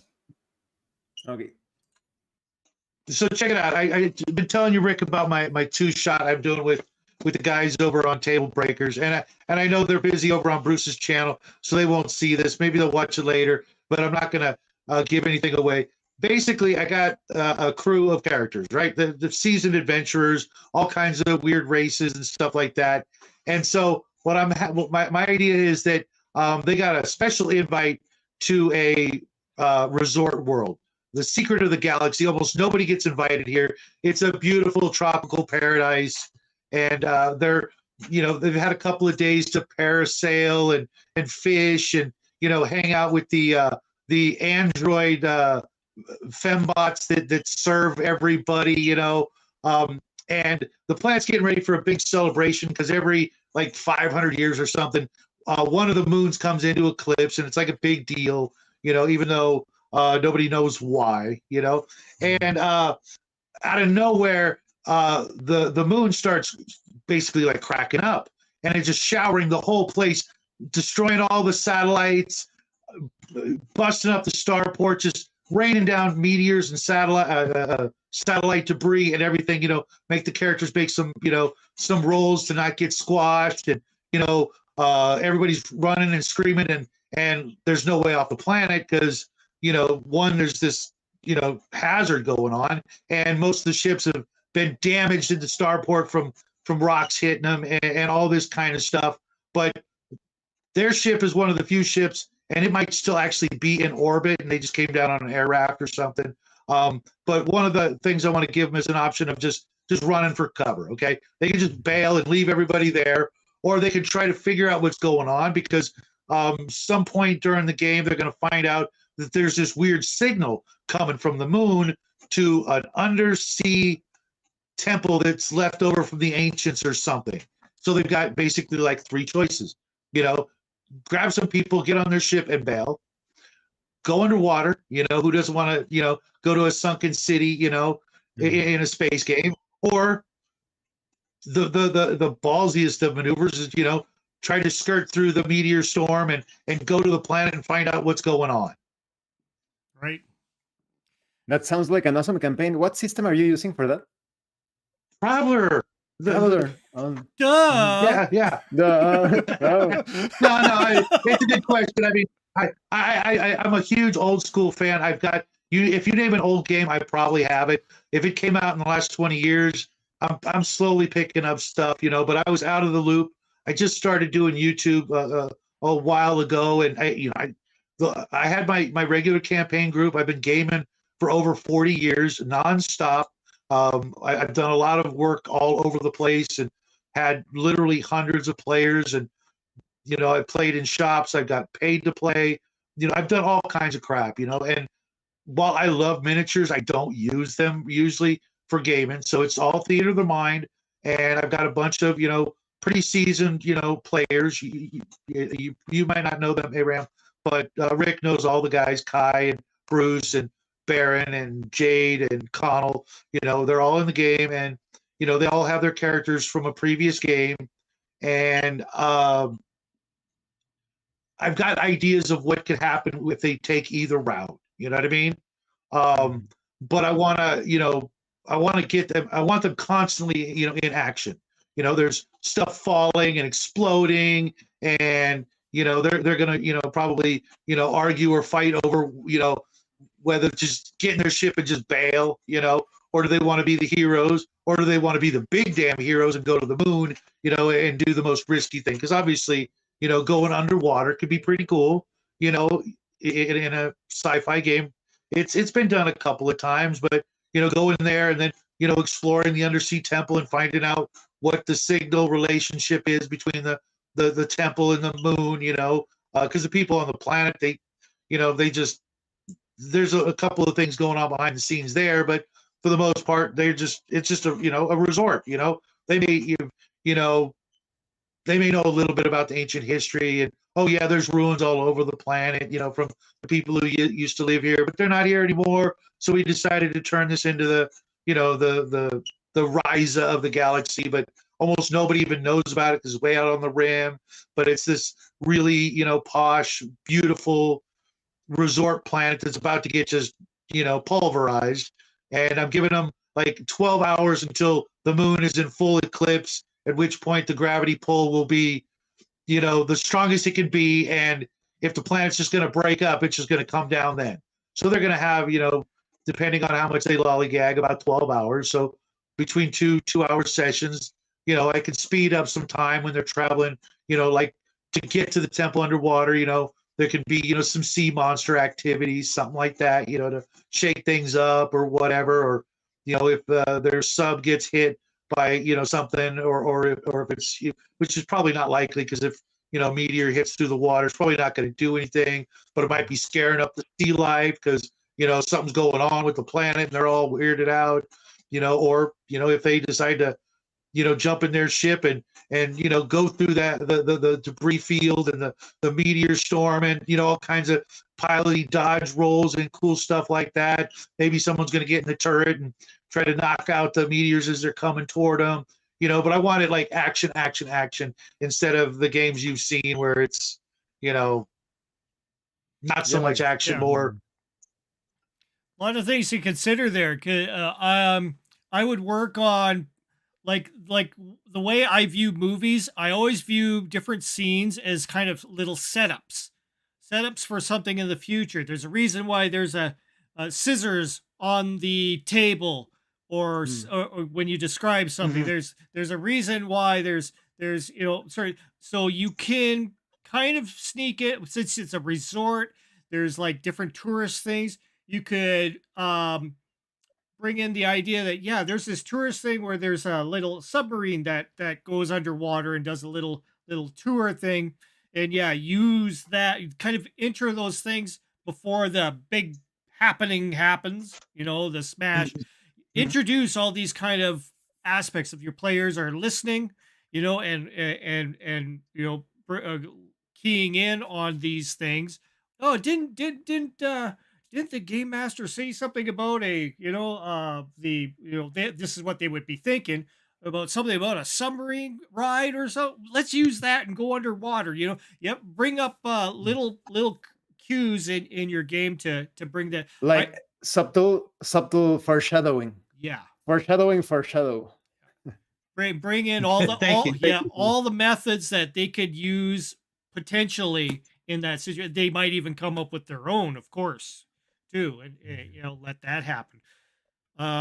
So I would use it. I do that somewhat with you guys a little bit by foreshadowing certain things and stuff, or bringing in an element of something that I bring in, and then something happens that's related to it, and then you kind of know, okay, maybe we can use this, or you know, sometimes you guys forget about the things that I had uh brought in, like I think if I hadn't had let Jack speak up in a certain situation there, like a session ago, you guys probably had forgotten that he was working on this little project, and he had arranged with Adamus that he was going to hook up the his invention to the ship in a somewhat easy to disconnect way, you know.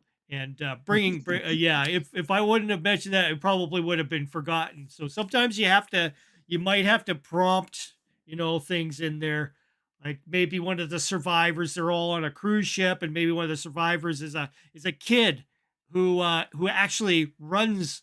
He's kind of off duty, but he runs the submarine ride as the conductor for it, or something like that, and bring him in as a NPC. You have to kind of think broadly in a lot of those aspects in order to kind of be able to draw in the rest of the players into a possibility that they could do something other And than sometimes it's quite tricky, because I remember this game many years back, Advanced Dungeons and Dragons.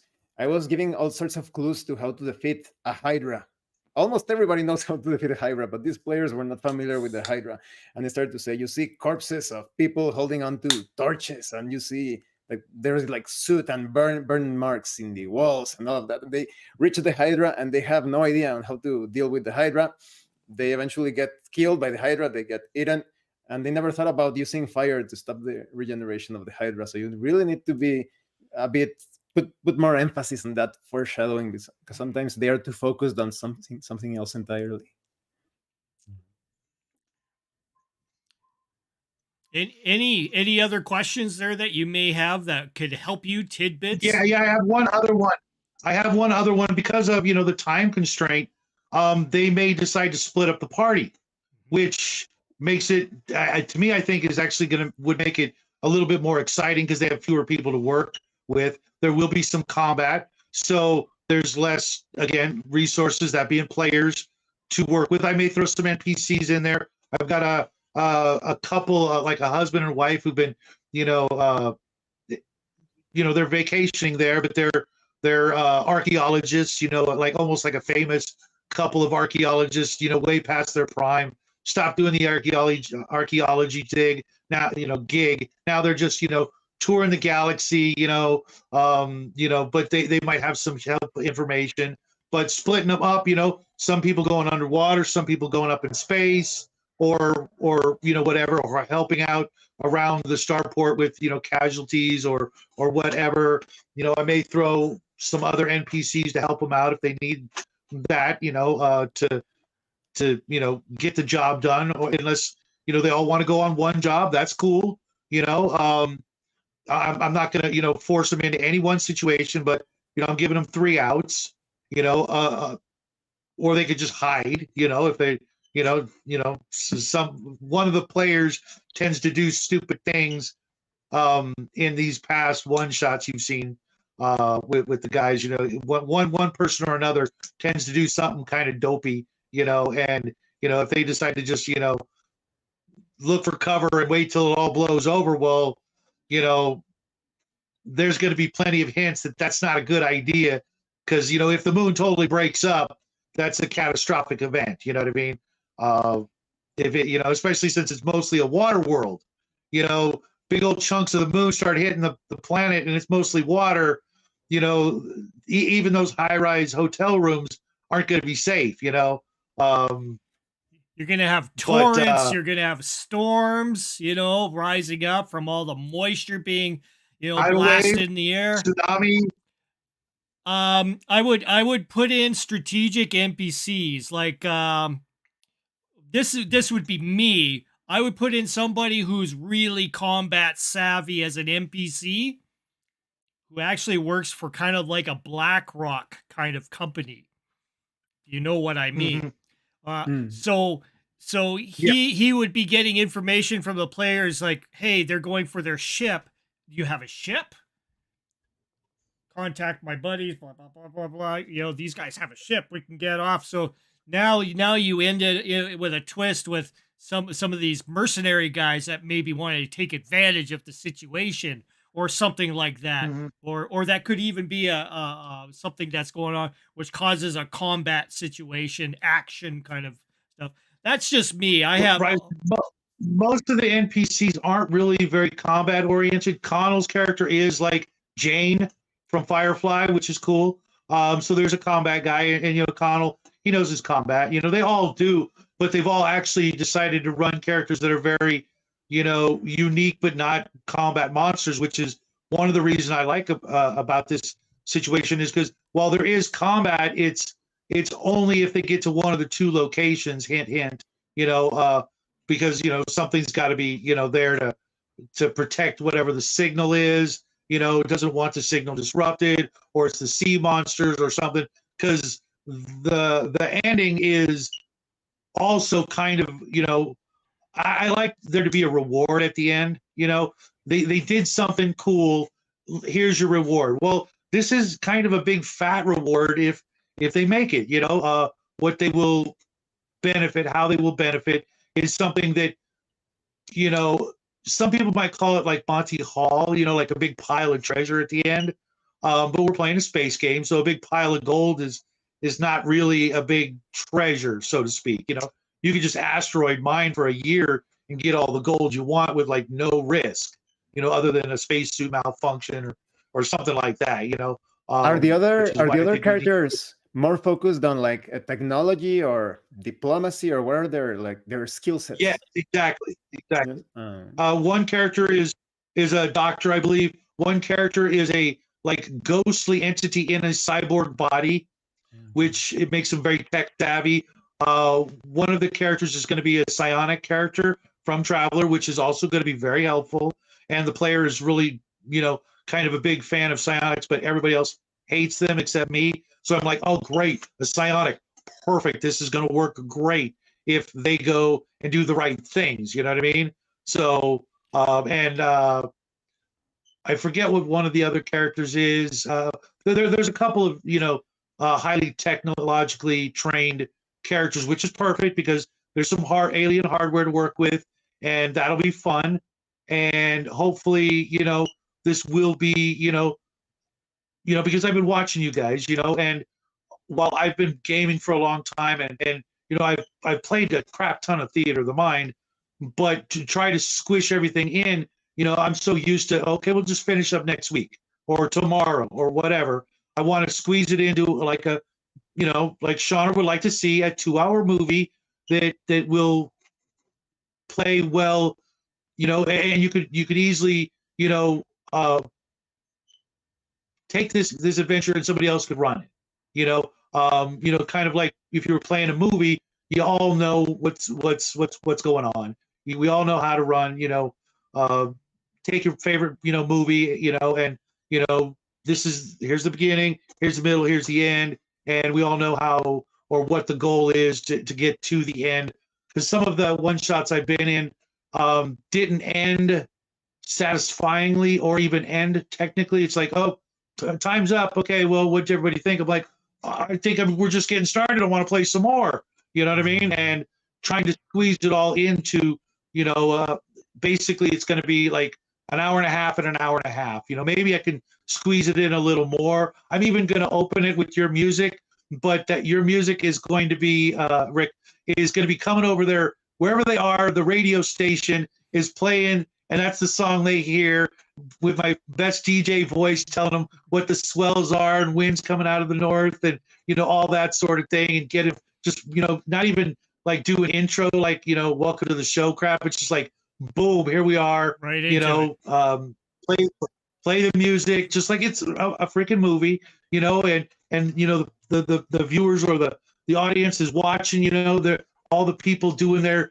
enjoying their fun in the sun, fishing, swimming, snorkeling, and then boom, stuff's falling, the sky is falling, and things are exploding, and what the heck, and of course, what are they going to do? They're going to run for cover. The only cover is where everybody's, rushing to, and I'm going to make it so that their ship is, protected by a force field while it's docked. So stuff will just bounce off it, and they're good. You know what I mean? And if you don't have the code, you can't get in the ship.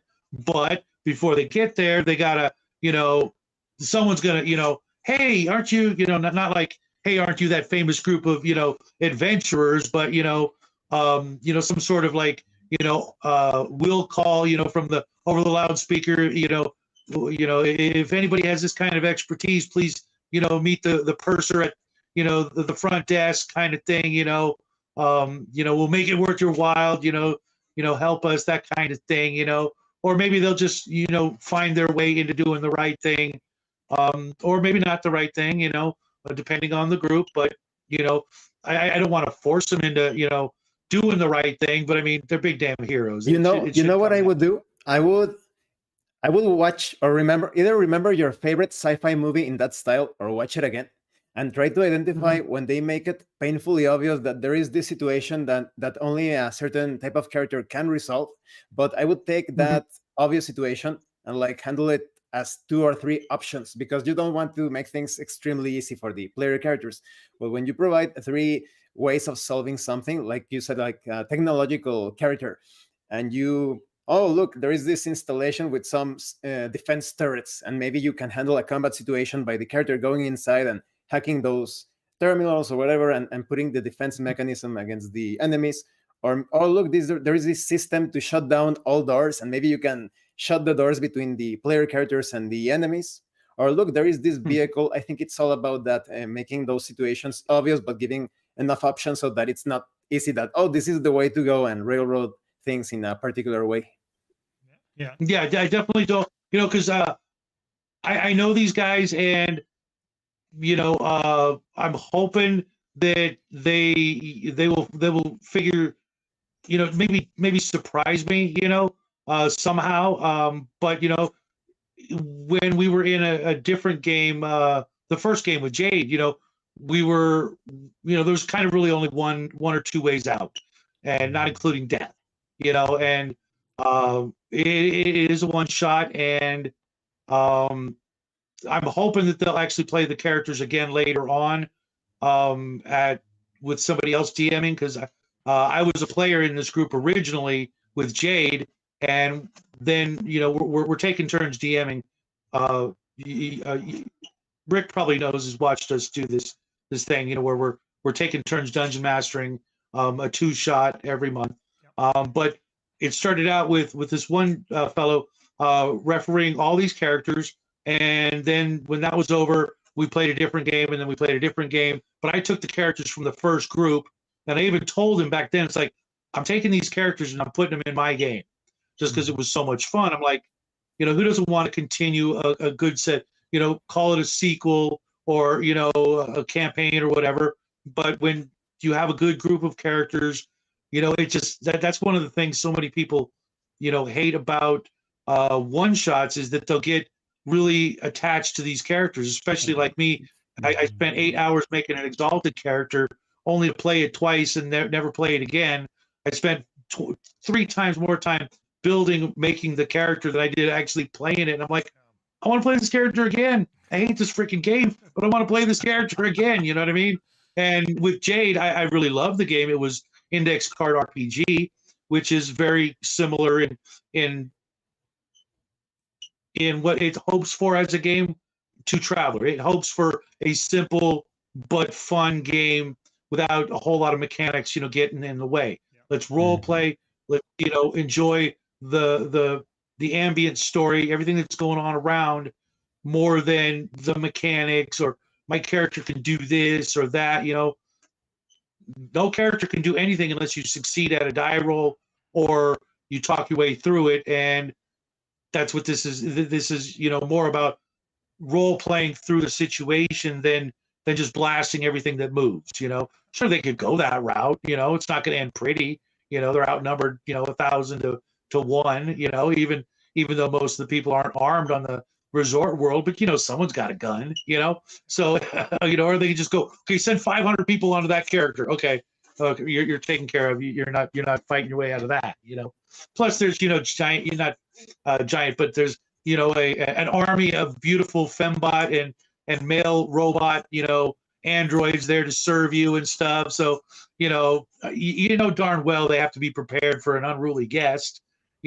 So they're no slouches. They'll pull up their android kung fu if you start getting too handsy or not handsy enough, as the case may be. You bring out those robots from New Vegas, those ones with the big wheel on the bottom, and they're like, those will be the security guard bots, right? No, I really wanted to make it like it looks like there's no guns, there's no weapons anywhere. The men or female androids are all basically Data's totally sentient, but they found their place here and they're going to do their thing, and just make it every aspect of it. If it was a movie, I don't want it to look aggressive. I want it to look very friendly and very sexy and very everybody's having a good time. This is what you want to save and preserve, is this idea of this out of the way secret of the galaxy. This is the most beautiful planet out there, where everybody who's anybody will someday, maybe if they're lucky, one time get invited here to relax and enjoy it. It's not like Vegas where anybody can come. And I want to show how it would be in not just their best interest, but the galaxy's best interest to try to preserve this beautiful place. If there's some way they can stop it or prevent it from being completely destroyed, that they'll build a statue of them on the resort world. They'll become famous. They might get invited back again, when they get old and they're ready to retire. Who knows? They may get welcomed back, to come and enjoy the good life, where, you're not quite, your wish is their command, but, this is the spot. This is the, this is the jewel of the galaxy that, nobody, That's the if you know dream. about it, right. If you know about it, you don't talk about it. First rule of the planet's called, oh God, I forgot the name of the planet. 𝚃𝙰𝙻𝙺𝙸𝙽. 𝚃𝙰𝙻 is actually a place from a Roger Zelazny book, and he was not just a friend of mine, but my favorite author of all time. And I wanted to, immortalize his memory in a way, in a Zelazny style. It's a beautiful thing that you want to preserve and hold in your heart. Even when you leave, you'll have those memories of, the best fishing ever, or the most beautiful sunsets, and the people there were just, the nicest people you can imagine, and all of that. And Rick froze for a second. Oh, that was awesome. You're all deep thought. It was cool. So I wanted to run that by you. What do you think? Do you think it's too sappy, too sweet? Two things I would put in there, and one is related to the first idea I gave you. The second one is AI in your ship. So you can have the perspective of the ship being given back to the players so they know the situation. Now you're going to say, okay, well, then why not just get the ship to fly over? The ship is attached to the dock on moorings. The moorings are clamps, basically to secure the ship. So the ship is telling the players it can't disengage these things. They have to come over and manually unlock them. Systems are down over here at the starport, that sort of thing. It gives them a perspective from the ship side of the view, and you can guide them with a little bit of information as well, too, not being out of character, so to speak, being within the character of the ship.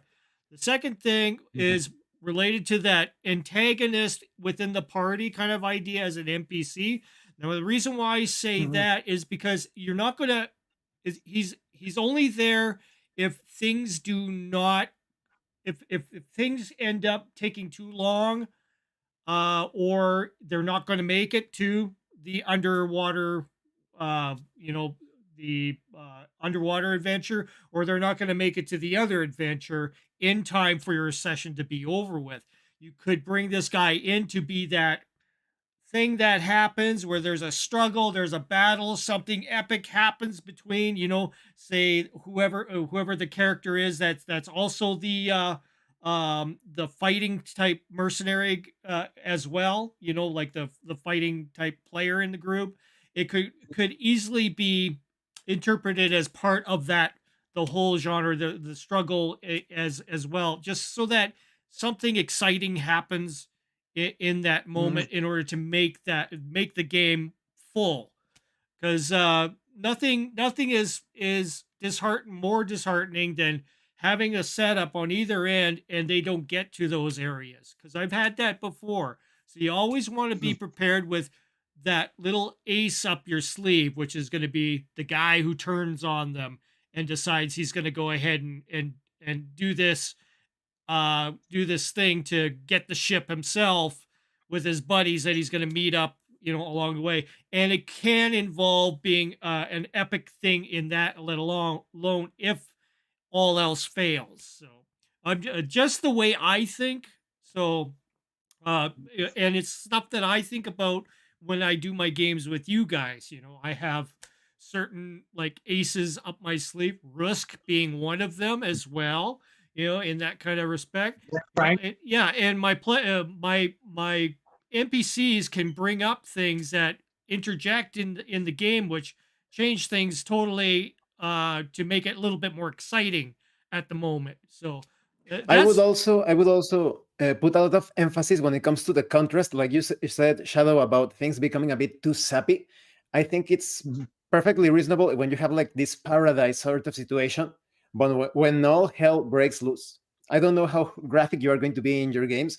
If there's a piece of skull or intestine that fell because someone got squashed because of this piece of meteorite or whatever, I think that's going to create a very dramatic contrast that suddenly there is no trouble in paradise, there is hell in paradise, and the impact is going to be a lot stronger, in my opinion.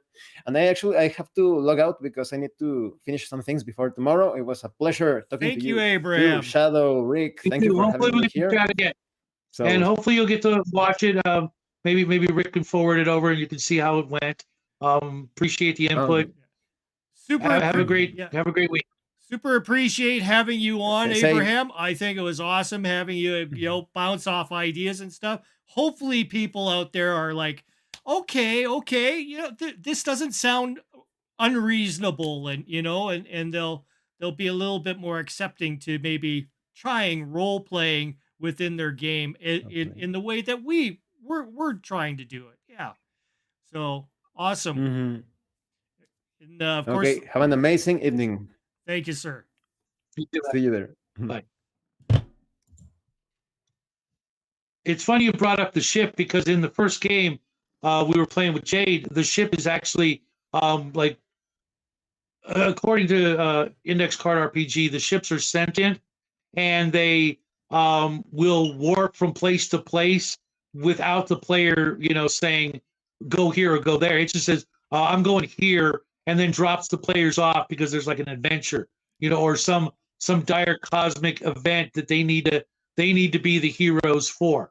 So I'm kind of using that as part of it. Like the ship knew to come here, like somehow the ship generated an invitation to the planet, you know what I mean, saying, hey, you've been invited here, and it, like, somehow cosmically it knew what was going to happen, but can't do anything about it because it doesn't have arms and legs. It has the party to go and do the thing, on some grand cosmic scale, because like I mentioned, the reward is kind of grand and cosmic at the end.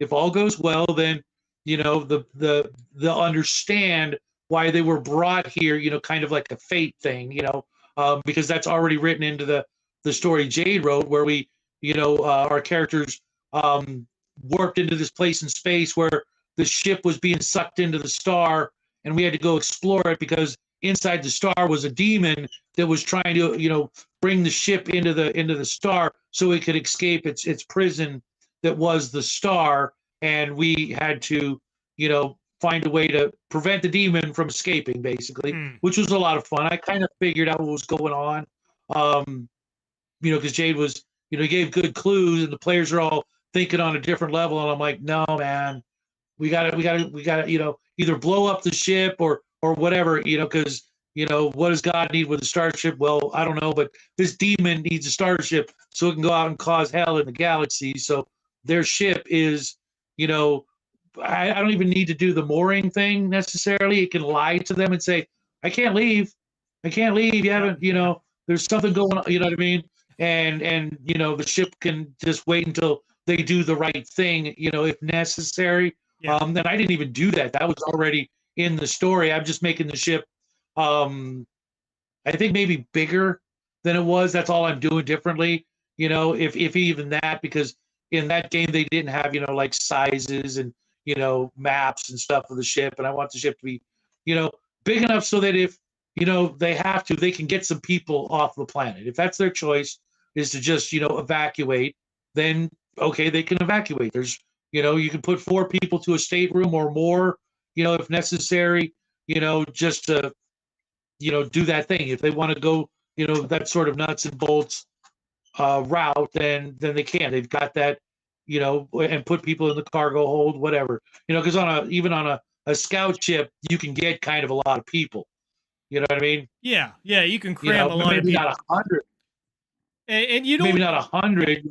You don't have to stick with the general rules of Traveler as well. It's yeah, sure, you can cram a bunch of people in there. We go to the next star. It takes you five minutes, whatever. We're warping there. Whoop. And you don't have to have the Traveler rules of jumps and stuff like that. That's kind of like a thing that a lot of people, kind of look at and go, do I really want to play a game like that where it takes a week to go from A to B? Why not throw in other technologies in there and do that? I'm doing that I too. have done that here. Yeah. I've done that in Traveler since the beginning.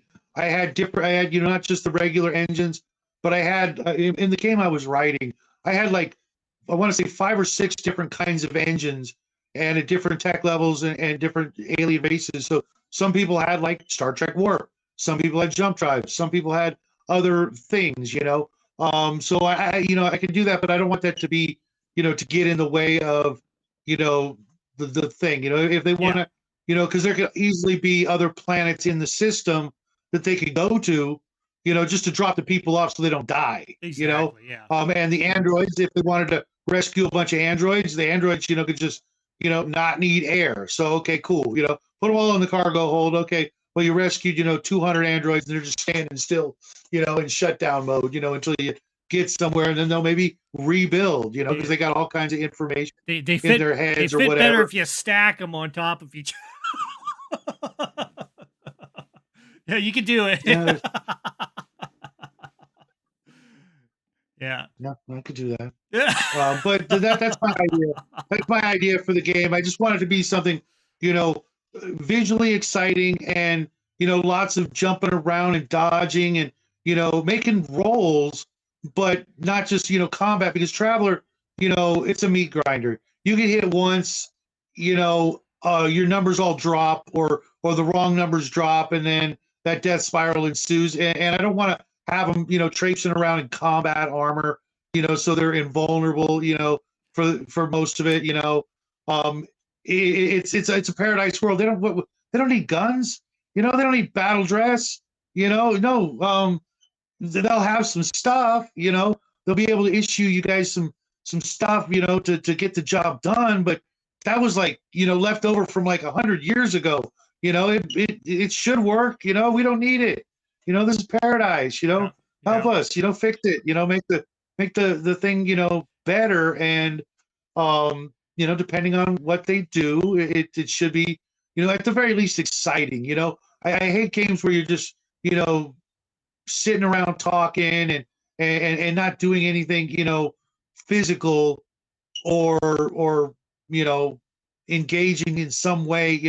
There's got to be some excuse me, some risk, some reward, some action adventure. And it doesn't, the Pitch Black movies were I like those, or at least the first one, because there was a lot of physical activity, and sure there was like combat, but the combat was more run away, than we could beat them. Hey, Spence, welcome back to the show. Hey, thank you guys.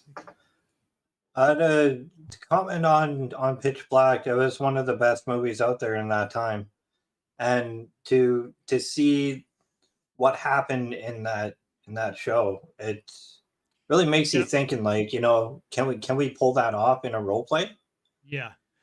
Now, we possibly can, because the options are limitless, and the obstacles that they had to go through are plausible. Like it can happen on a different planet. Pitch Black is a very, very simple premise. There isn't much to it. Ship crashes, the prisoner on board unleashed. The people get together to try and survive, gather supplies, realize that there's some sort of conglomeration of weird things going on off in the distance. The eclipse, and the creatures come out, and suddenly it's survival. Get the power things back to the ship so you can power it. Very simple. There wasn't like a whole lot of extra things, but it filled up the entire 2-hour movie basically. A very simple premise and a lot of basic role play that went on between the characters. It's mostly cut and dry, essentially, is what you're trying to get at. Yeah. Sometimes simple's better sometimes. That's kind of what that movie definitely came into my head when I was thinking about, how I want to do it. I want it to be, something good to watch. If someone were ever to go, okay, I'm going to make that into a movie, I'd be like, thank you, first, and cool. Can't wait to watch it, because, I've had 6 months to picture this, thinking, all the different, things, for, a bunch of guys who, I've been hanging out with for a year. I want them to see my style. This is like not necessarily my ideal game, but Yeah. I want if I was never going to game again, I would either run this one or I would have run the Cowboys and Xenomorphs module. Do you have it, Rick? No. I got it right here, I do believe. I see RPG Ah, Grandma I pulled it says right out. people getting splattered is a must. Yes, definitely. Oh, absolutely, Grandma. This is a traveler. This is a traveler supplement by Mongoose Publishing and somebody else. It's basically a bunch of different ideas to run a Western game with traveler rules, a bunch of cowboys, and like I think there's like 6 or 10 different alien scenarios that the cowboys run into aliens. What kind of aliens and why? And this will be the next one that I run. I'm actually going to review this one in the next couple of days because for a short amount of pages, they did the whole thing. The you want to make a cowboy character? Okay, here you go. Just roll on these charts and just like typical traveler fashion. You do your terms and how old do you want your cowboy? Is he going to be Billy the Kid or is he going to be Doc Holliday? But I will be running this one later. But I was trying to choose between those two because you guys know I'm a Western guy. I like my Western genre. I love mixing it with other genres, and I've done it with every genre one time or another. I've got a cowboys and fantasy world. I've got cowboys in space. I've got horror with Cthulhu cowboy stuff, a la Shadows of Brimstone. I think what am I missing though? What's the other genre? Western fantasy. Oh, post-apocalyptic. If I run a Gamma World game, it's just Gamma World with cowboy hats, and that's not far from the way a Gamma World game would be if you've watched anything like Mad Max or stuff like that. It's got that cowboy feel to it. But this time I wanted it was kind of similar to Cowboys versus Aliens. Exactly. When they came out of the movie, yeah. I'm pretty sure this was inspired by that. As opposed to the other way around. And why the heck not? I mean, I've got this other game here. It's another kind of sci-fi Western, Trigun. Have you ever seen the anime Trigun?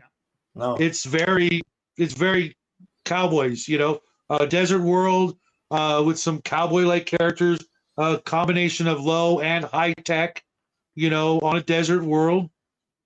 Cool, why the heck not? But for the first one, I weighed the two, and I'm like, yeah, I want to do this one, just in case I get hit by a bus or something. Then somebody else can run the module, and I wanted it to be a tribute to 𝚃𝙰𝙻𝙺 and a few other things all rolled into one. And I like one of the things I like about RPGs the most is the alien worlds, the fantastic worlds, where you look up and you see 2 moons, or whatever, you see the ring at night, just whatever it is, there's so many ways to make a world incredibly different, and yet we constantly get these games where it's medieval Europe with 1 moon and nothing. You literally could film it anywhere on Earth, and everybody would be just like, oh, okay, it's a D&D game, not a D&D game with different vegetation and different physical things going on with the atmosphere or the night sky or how many planets are in the system kind of thing. It's always like you guys ever read any 𝚃𝙁𝙺's 9 Princes in Amber? Not I, no. Oh man, I'm gonna send you guys both copies. Where there's this one true world, and every other world is like a shadow or an alternate dimension of the original world called Amber. And even our Earth is a shadow of Amber, and it goes on. But it just seems like every game world is literally just Earth with a little bit of difference. I want a lot of bit of difference. I want green skies and weird trees and every planet in every game has horses, dogs, cats, pigs, sheep, cows, chickens. It's all the same freaking, regular animals. It's like, that's not how it would be. There might be stuff similar. Mix it up, take your chickens and make them purple and, an extra foot tall with 3 legs or something, Why does it always have to be, cats and dogs and horses, cows, pigs, and sheep, instead of, take a little time, make some weird animals that taste delicious. How hard can that be, use your imagination. In all honesty towards that, I think you would be a good creator to make your own game just by basing it off what you're talking about.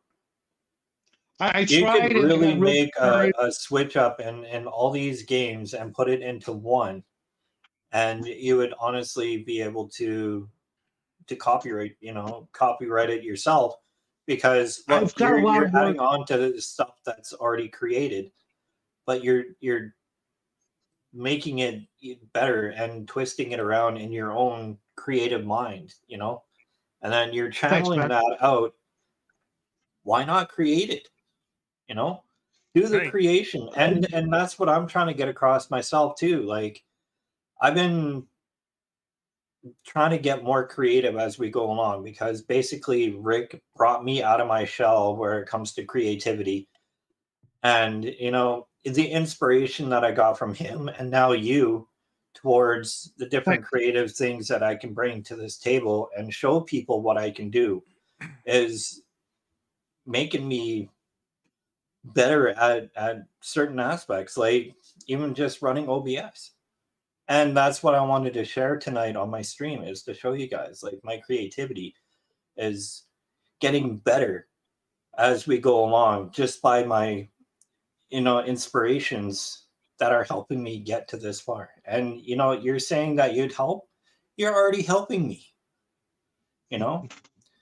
Don't let your creativity go to waste. If you got this idea in your head of the chickens are bigger and weirder, and I just got a new laptop. I'm gonna have to add that to my list of 10 things to do. I made an announcement earlier this year that my son and we were going to make a series of world books with no rules, just system agnostic alien worlds that you can use. You know what I mean? Because everywhere I go, every D&D game, and I'm going to go with D&D because all the other games, they tend to actually try to make a unique world. But everywhere else, it's like, every other planet has pine trees, No, they don't. You know what I mean? You know what it would take for a planet to really actually produce an exact copy of pine trees on another world? There's trillions and trillions of things that would have to fall into place precisely to get that. But yet we all just go with, what we know. And I try to, really break that boundaries. The little tiny things are, if you watch like Star Wars, you don't see pine trees. You know what I mean? Sure, you see a desert, but you don't see cactus. They went out of their way to make sure there's no cactus because it's not Earth. And those little details are what made, like, Star Wars. Any planet that you went to, like Dagobah, they had to build that whole thing and make the trees look completely different than any other tree, unless maybe they were copying stuff in the Amazon jungle or something that most people never see. But they went to these efforts to make the worlds look alien, and they should be. There's no reason you can't have a good fantasy game like in Skyrim. I forget what country it was that had those giant mushrooms. The Morrowind area, yeah. Morrowind. Yeah. That was a perfect example. They took this idea and ran with it and made it have this feel to it that was totally alien, but it's not an alien world. It's a D&D world, whatever, but it felt unique, original, and dare I say real, because it was so different that it didn't feel like, oh, it's just, New Zealand or someplace in Europe, and, it's just like Earth, but it's not Earth, wink, wink, Yeah, it is Earth. I know we don't have much to work with here, on Earth, but we've got, every one of us has got a massive imagination. Even the guys and gals out there who don't play these games, have never, played one of these games. If you were to, put them on a desert island with a bunch of gamer nerds, there's no way off until you come up with a good game for us. You don't get off the planet. They would come up with something pretty damn cool. You know what I mean? We've all got it inside us. And Spence, you're right. I really should, but I want to do this one thing first so that I can, kind of get my foot in the door and show people, practice what I preach. Exactly. I'm helping, some people out with a game, and I don't want to like get in the way of that, but I do want to show people that, just a simple all I'm little saying thing. is, Shadow, is keep track of your creativity and your ideas. Don't lose them. Put them somewhere where you can go back later on after you're done what you're doing and be like, oh yeah, I did think of this. Let's run with this. Let's see what we can do with this. My own creativity is coming to life. Grab one of You know, those blank I've actually books and collect up all your ideas, write them down, and then eventually you have a full book. I've got two big paper ream boxes full of what was my role-playing game. Yeah. And it was a kind of like Champions, where you pay for everything, or GURPS, everything you want, you got to pay for out of these points, which, excuse me, I really like that idea for a dream game. When you want to make your dream character, then, building it up literally, and I hate the word build, but putting your character together with all these, every possible option out there. You want psionics, or you want this, and mix and match, because, like the class system is so, this is all you get in this little box. It's cool, but later on down the road, you're going to be like, now I want to run another character because this character can never do some of these other things that I want. Well, there was this old Dragon magazine article way back, pre-second edition, where you could design your own character class. So if you wanted a wizard who could turn on, that was my son being a goofball. So if you wanted to make a character, who could turn undead, had thieving abilities, and could cast, third level spells or something, you could do that. Happy birthday. Oh, come on. Come on, Shadow. We want to share in this moment. Man. This Come is a on. family moment. Woohoo! There you go. We have Happy birthday. Shadow's birthday here on video. Well, happy birthday, my friend. Happy birthday to you. Happy birthday to you. Happy birthday, dear Shadow. Happy birthday to you. And many more. Ooh, ooh, ooh. Come on, blow that thing out. Hey. Oh, he's got one girlfriend. He's got one girlfriend. Oh, it looks like it was a surprise for you, buddy. Oh, you're muted. You're muted. Muted. Sorry, I wasn't telling anybody when my birthday was because I didn't want people to make a big deal out of it and stuff, or get docked. Or And now here we are. yeah, here my family is. I throwing a feel wrench into my so privileged to have your birthday on my stream. That Hey, is there we go. awesome. Thank you guys. I hope for the same you know thing what? when it comes to everyone else's, that, be able to do a live stream and celebrate it from where we are, like, I'm not going to be in the same city as Rick by next year. I'm going to be in a completely different city. I carry on with my life. And yet this is my way of communication with everyone here. When you guys were both on my show Saturday, that's kind of the thing I was trying to, put out there,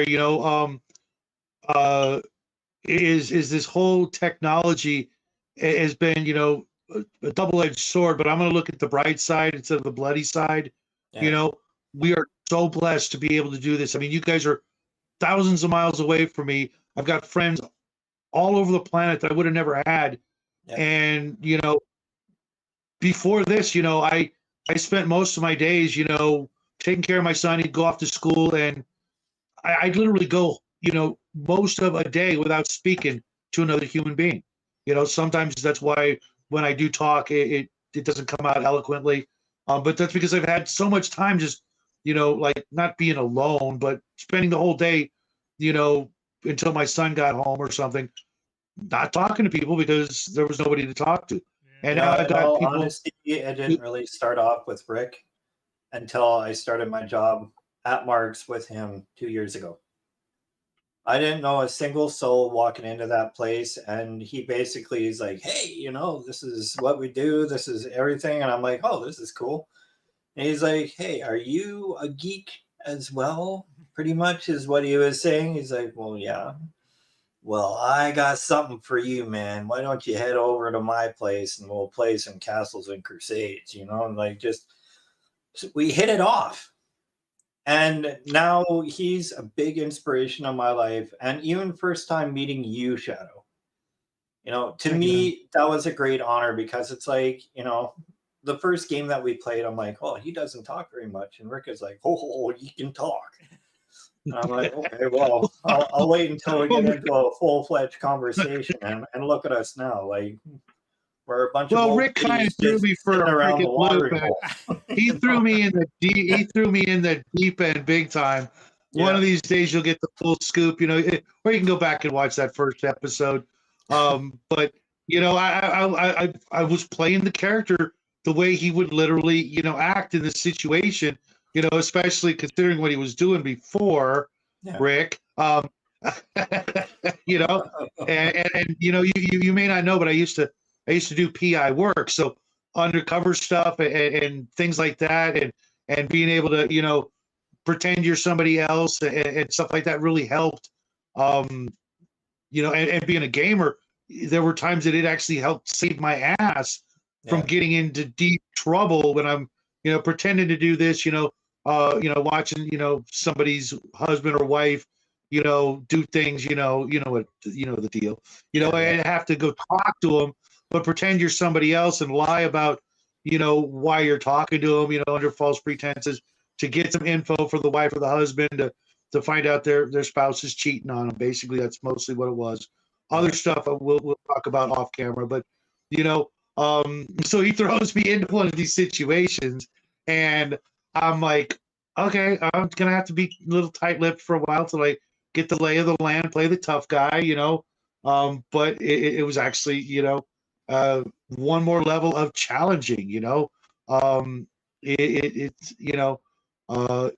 of the funnest games I bet, mostly I've been a eternal GM, and now I get to play in these games. I never thought, 2 years ago, I would have never guessed any of this whole world that's going on the internet with gamers. I only started watching crafting videos because my son was getting into the painting hobby with me, and I'm like, well, let's see what I can find. Watch some crafting and painting videos so I can learn some tricks and how to teach him. And then, Cal and Grim said, hey, you got to go check out these other channels. Like, what are you doing? I'm like, what do you mean these other channels? I didn't know, and I met all you great guys that are doing the same thing, and now we've got I don't take this the wrong way, but it's almost like going on a dating app. It's like, well, I want to play Traveler.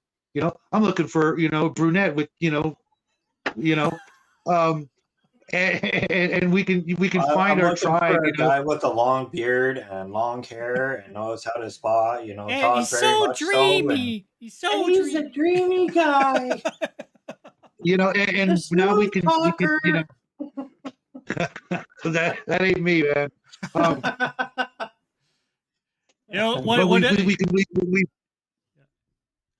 We found a whole bunch of people just like us, even though we're hundreds or thousands of miles apart. We can hang out and do this great hobby. I mean, when I was a youngster, and it was like a brand new thing.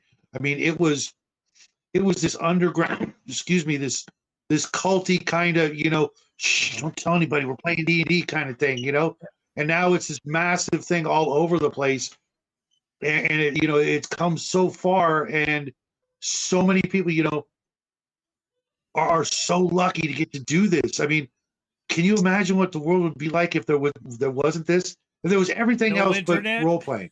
No internet. Just no role playing. If there had been no role playing. The funny part about this is my eyes didn't get opened until Rick brought me into this world. Like this world that we are with RPG, not in this world, Rick. Come on, get out of there. But You know, in the world of role play, Daddy? in the world, yeah. Daddy? He could be my son. Yeah, I never know. Oh, I don't know. I don't know. I But give you know, Connell the same grief, you know. I could be your dad, you know, because I'm like old enough to be his dad. Um, yeah, we're just so lucky, guys. It's kind of amazing. Yeah, it's good that we have a mix of young people, older people, all Mhm. even though a lot of us don't agree on certain things, we still do have the love for the hobby of we do. the gaming, the game itself, the different aspects everybody plays, you know, everybody has Yeah, their own yeah. I since do the have very this. beginning, you know, that's one of the places I butt heads with Shauner. You know, he's all about certain things, and me, I'm all about the people. I'll play the crappiest game out there if it's with the right group of guys. You know, I've been in Pathfinder, I've been in a 5e game. I know what I'm talking about. Mhm. Crappy game, good guys. You know what? You know, how many times have you played like a board game, you know, with your buddies or played poker, you know, a dumb, simple game, you know what I mean? But you had the time of your life. And when the night was over, your jaw and your belly hurt from laughing, Yeah. you know, your ass off all night. And who won or who lost just became completely irrelevant.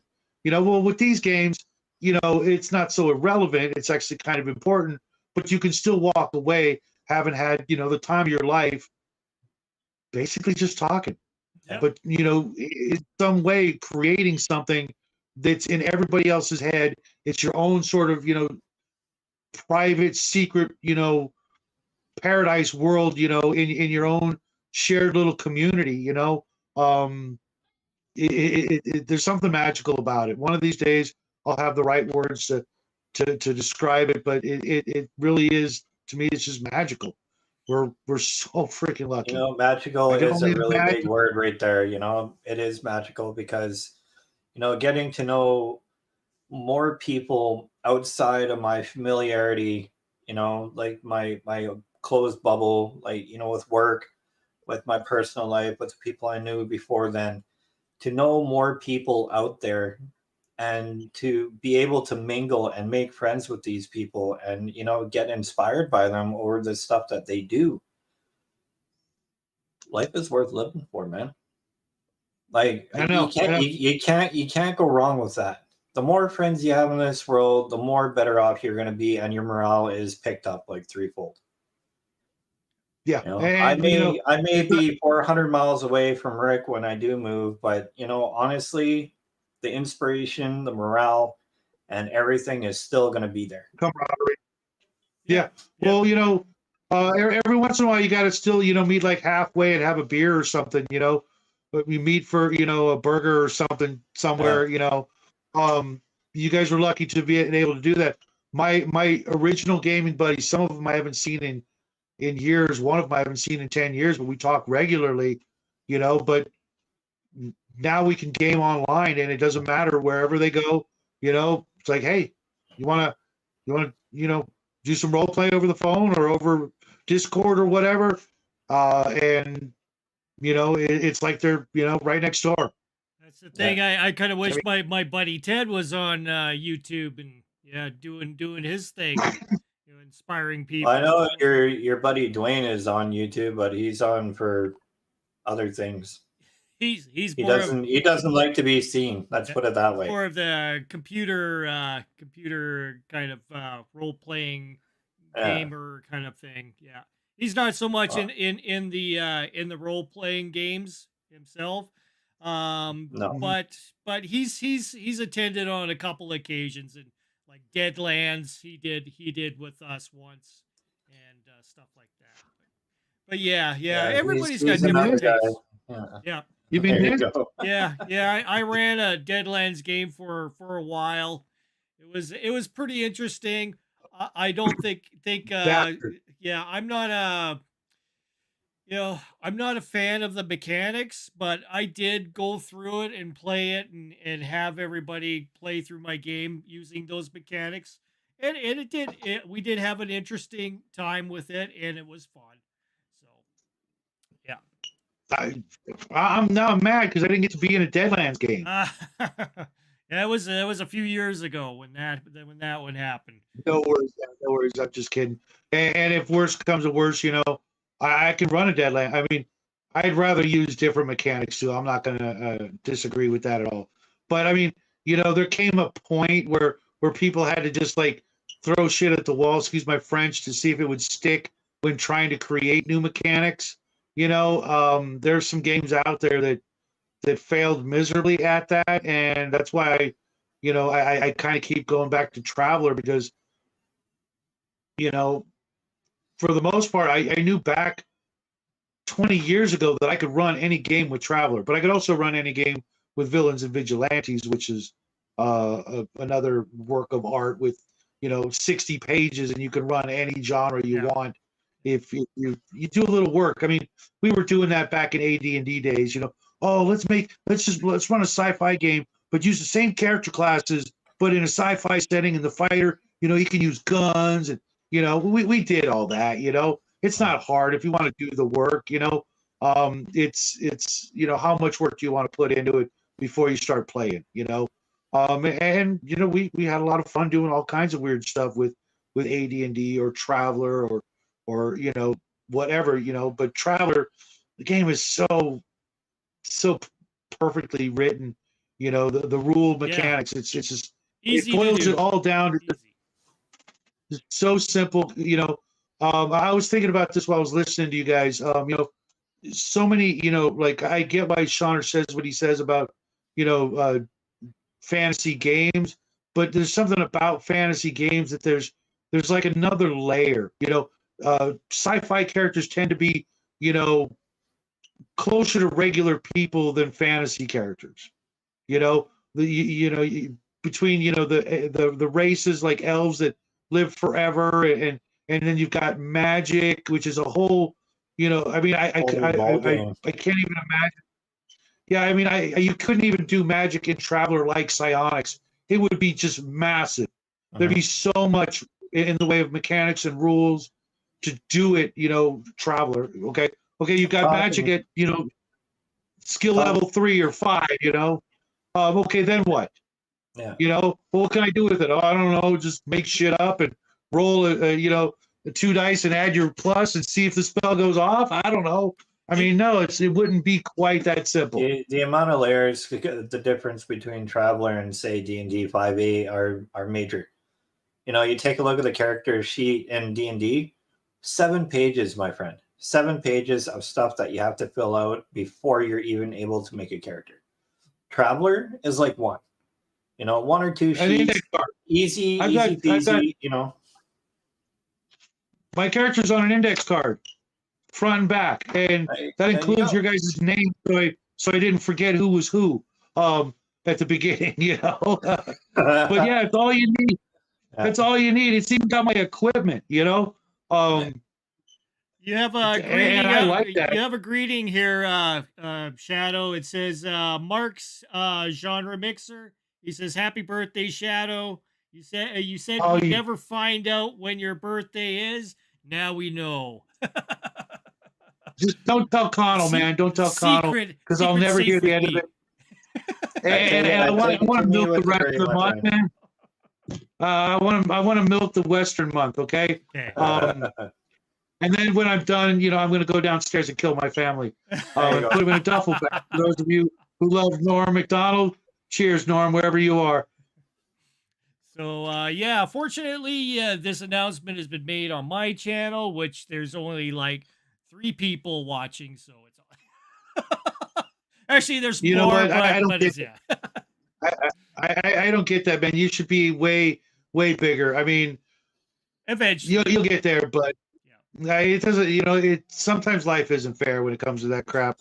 I see some other people out there with massive numbers. They're usually in the crafting community, and I get it. They've actually done some hard work and provided, some more tangible artistic, stuff. And that's, one of the things we do, less so now that my boy's busy, with school and stuff. But sometimes, man, I'm like, how do you have so many people watching the crap that comes out of your mouth, man? When there's so many great guys, in our circle that are just, you know, freaking geniuses, man. We are so lucky to be around some of these guys. You know, I'm not going to point any fingers anywhere, you know, make anybody's head explode or anything like that. But there's some big old brains in this community that they just blow me away, man. Every time, you know, I watch their channel or one of their shows, I'm just like, you know, if that was on regular TV, I'd watch that. I would watch TV to watch that. You know what I mean? Yeah. There's some, you know, some just absolute. Some guys put a lot of effort into their production and everything too. So, but that's a hurdle too. You know, it's a big hurdle for a lot of people, and some people have the knack for it and can, you know, do some awesome things. I see channels smaller than me with huge production value put into them, and I'm just like, wow, why don't you have way more subs than I do? But they're, you know, a lot of these guys are just starting and stuff. You know, I'm just starting to get into the knack of making things look pretty and stuff like that on my channel. So it depends. Yeah, I'm lazy. I'm not gonna lie. You know, that I mean, symbol, though, the symbol of yours was actually pretty good on Saturday there. The Shadow and Sun slogan there. I didn't do that. I know, but it's still it's actually pretty cool. Like, you know, yeah, it makes me want to do something similar, but I don't have. Yeah, we're working on stuff. We're working on some stuff to dress things up. But I mean, if you saw our first couple of years, you know, we were doing it at the dinner table. Yeah. You know, me and my boy just doing goofy stuff at the dinner table with his mom trying to, you know, come in with the camera and stuff, and the big old American flag in the background, you know, as a backdrop, and that was it, you know. And you know, here we are, you know, with an actual, you know, Shadow. Take a look at where I'm starting out with. I'm starting in my bedroom. Like, yeah, that's about the only place I have a bit of sanctuary where I can actually do a stream. Because anywhere else in the house, you know, I got a loud family and they like to be outspoken. So yeah, I know what you mean, and so does our friend Mark. I've seen that, you know, he does it from his work, he does it from his dinner table. He's got the kids in the background, you know, making a ruckus. You know, when your family realizes, you know, it gets to a certain point, like mine did.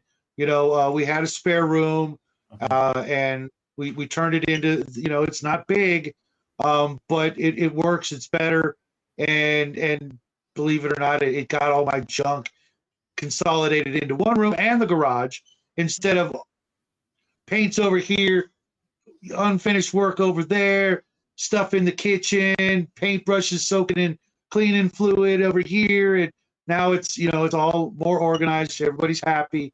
When they see that you're really serious about this, they'll start picking it up and doing things to help you out. You know, you'll find that on your birthdays and Christmases, you're getting things like microphones and headsets and, you know, ring lights and all that, you know, weird stuff that will, you know, they'll pick up on it. You know, you just let them know that this is, you know, this is something that really makes you happy, and you know, he knows.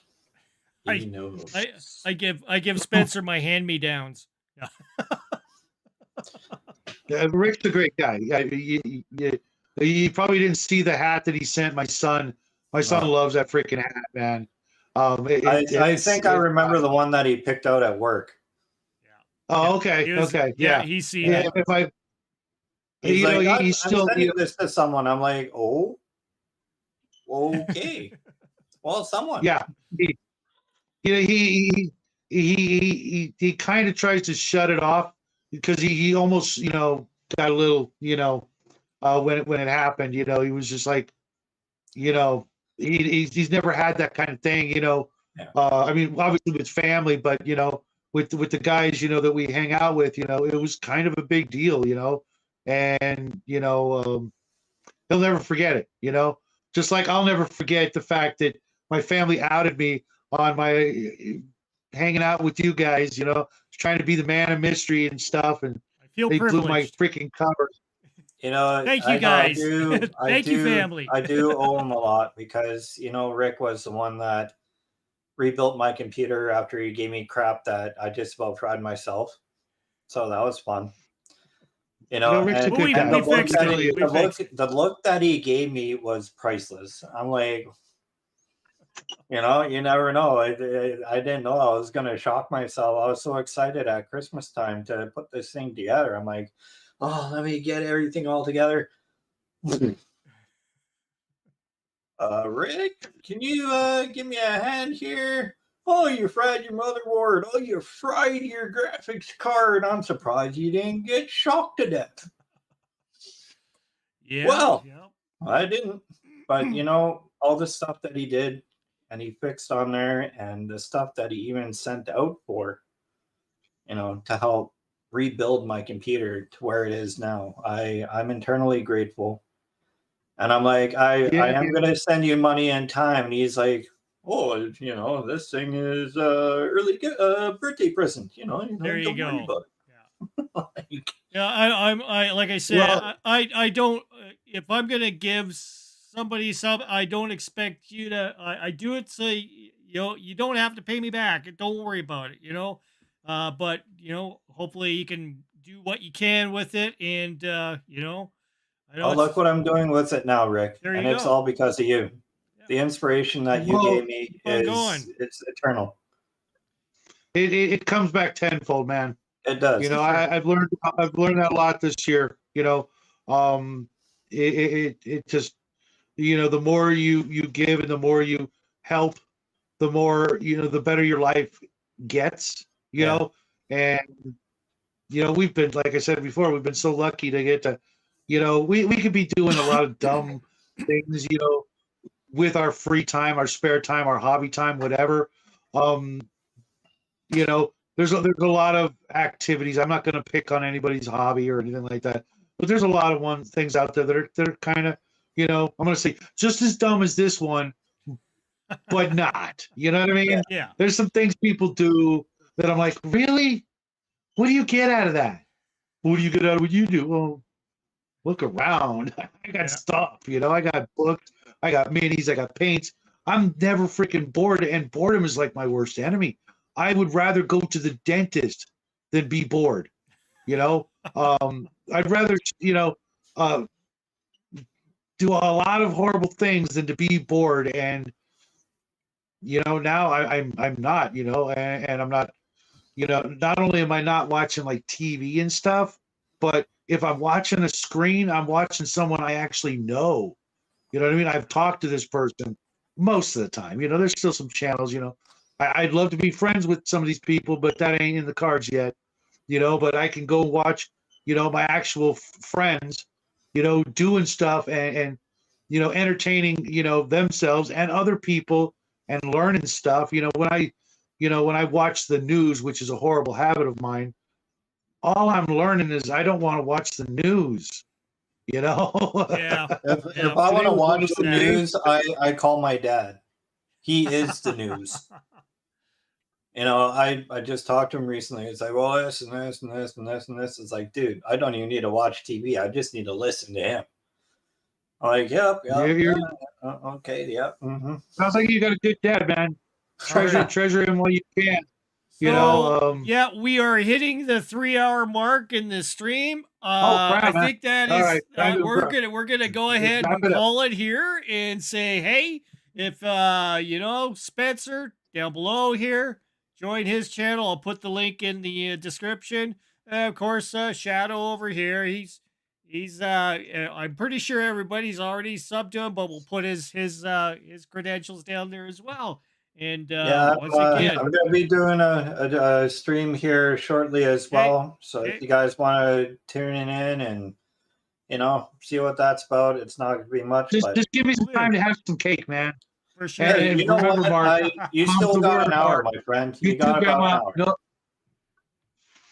Cool. I can eat 2 pieces of cake. Oh, there you go. I got some prep things to do first, so and I will be on around 10 avocado time. Alrighty. I'll bake it off of avocado. We'll see you there. Alrighty, guys. Once Take care, again, guys. Thanks for having me on. take Yeah, care. take care. Have a And good night. everybody, if you feel like it, give me a subscribe. It's free. It's free. It's free, damn it. You learn things. You learn You learn things. things.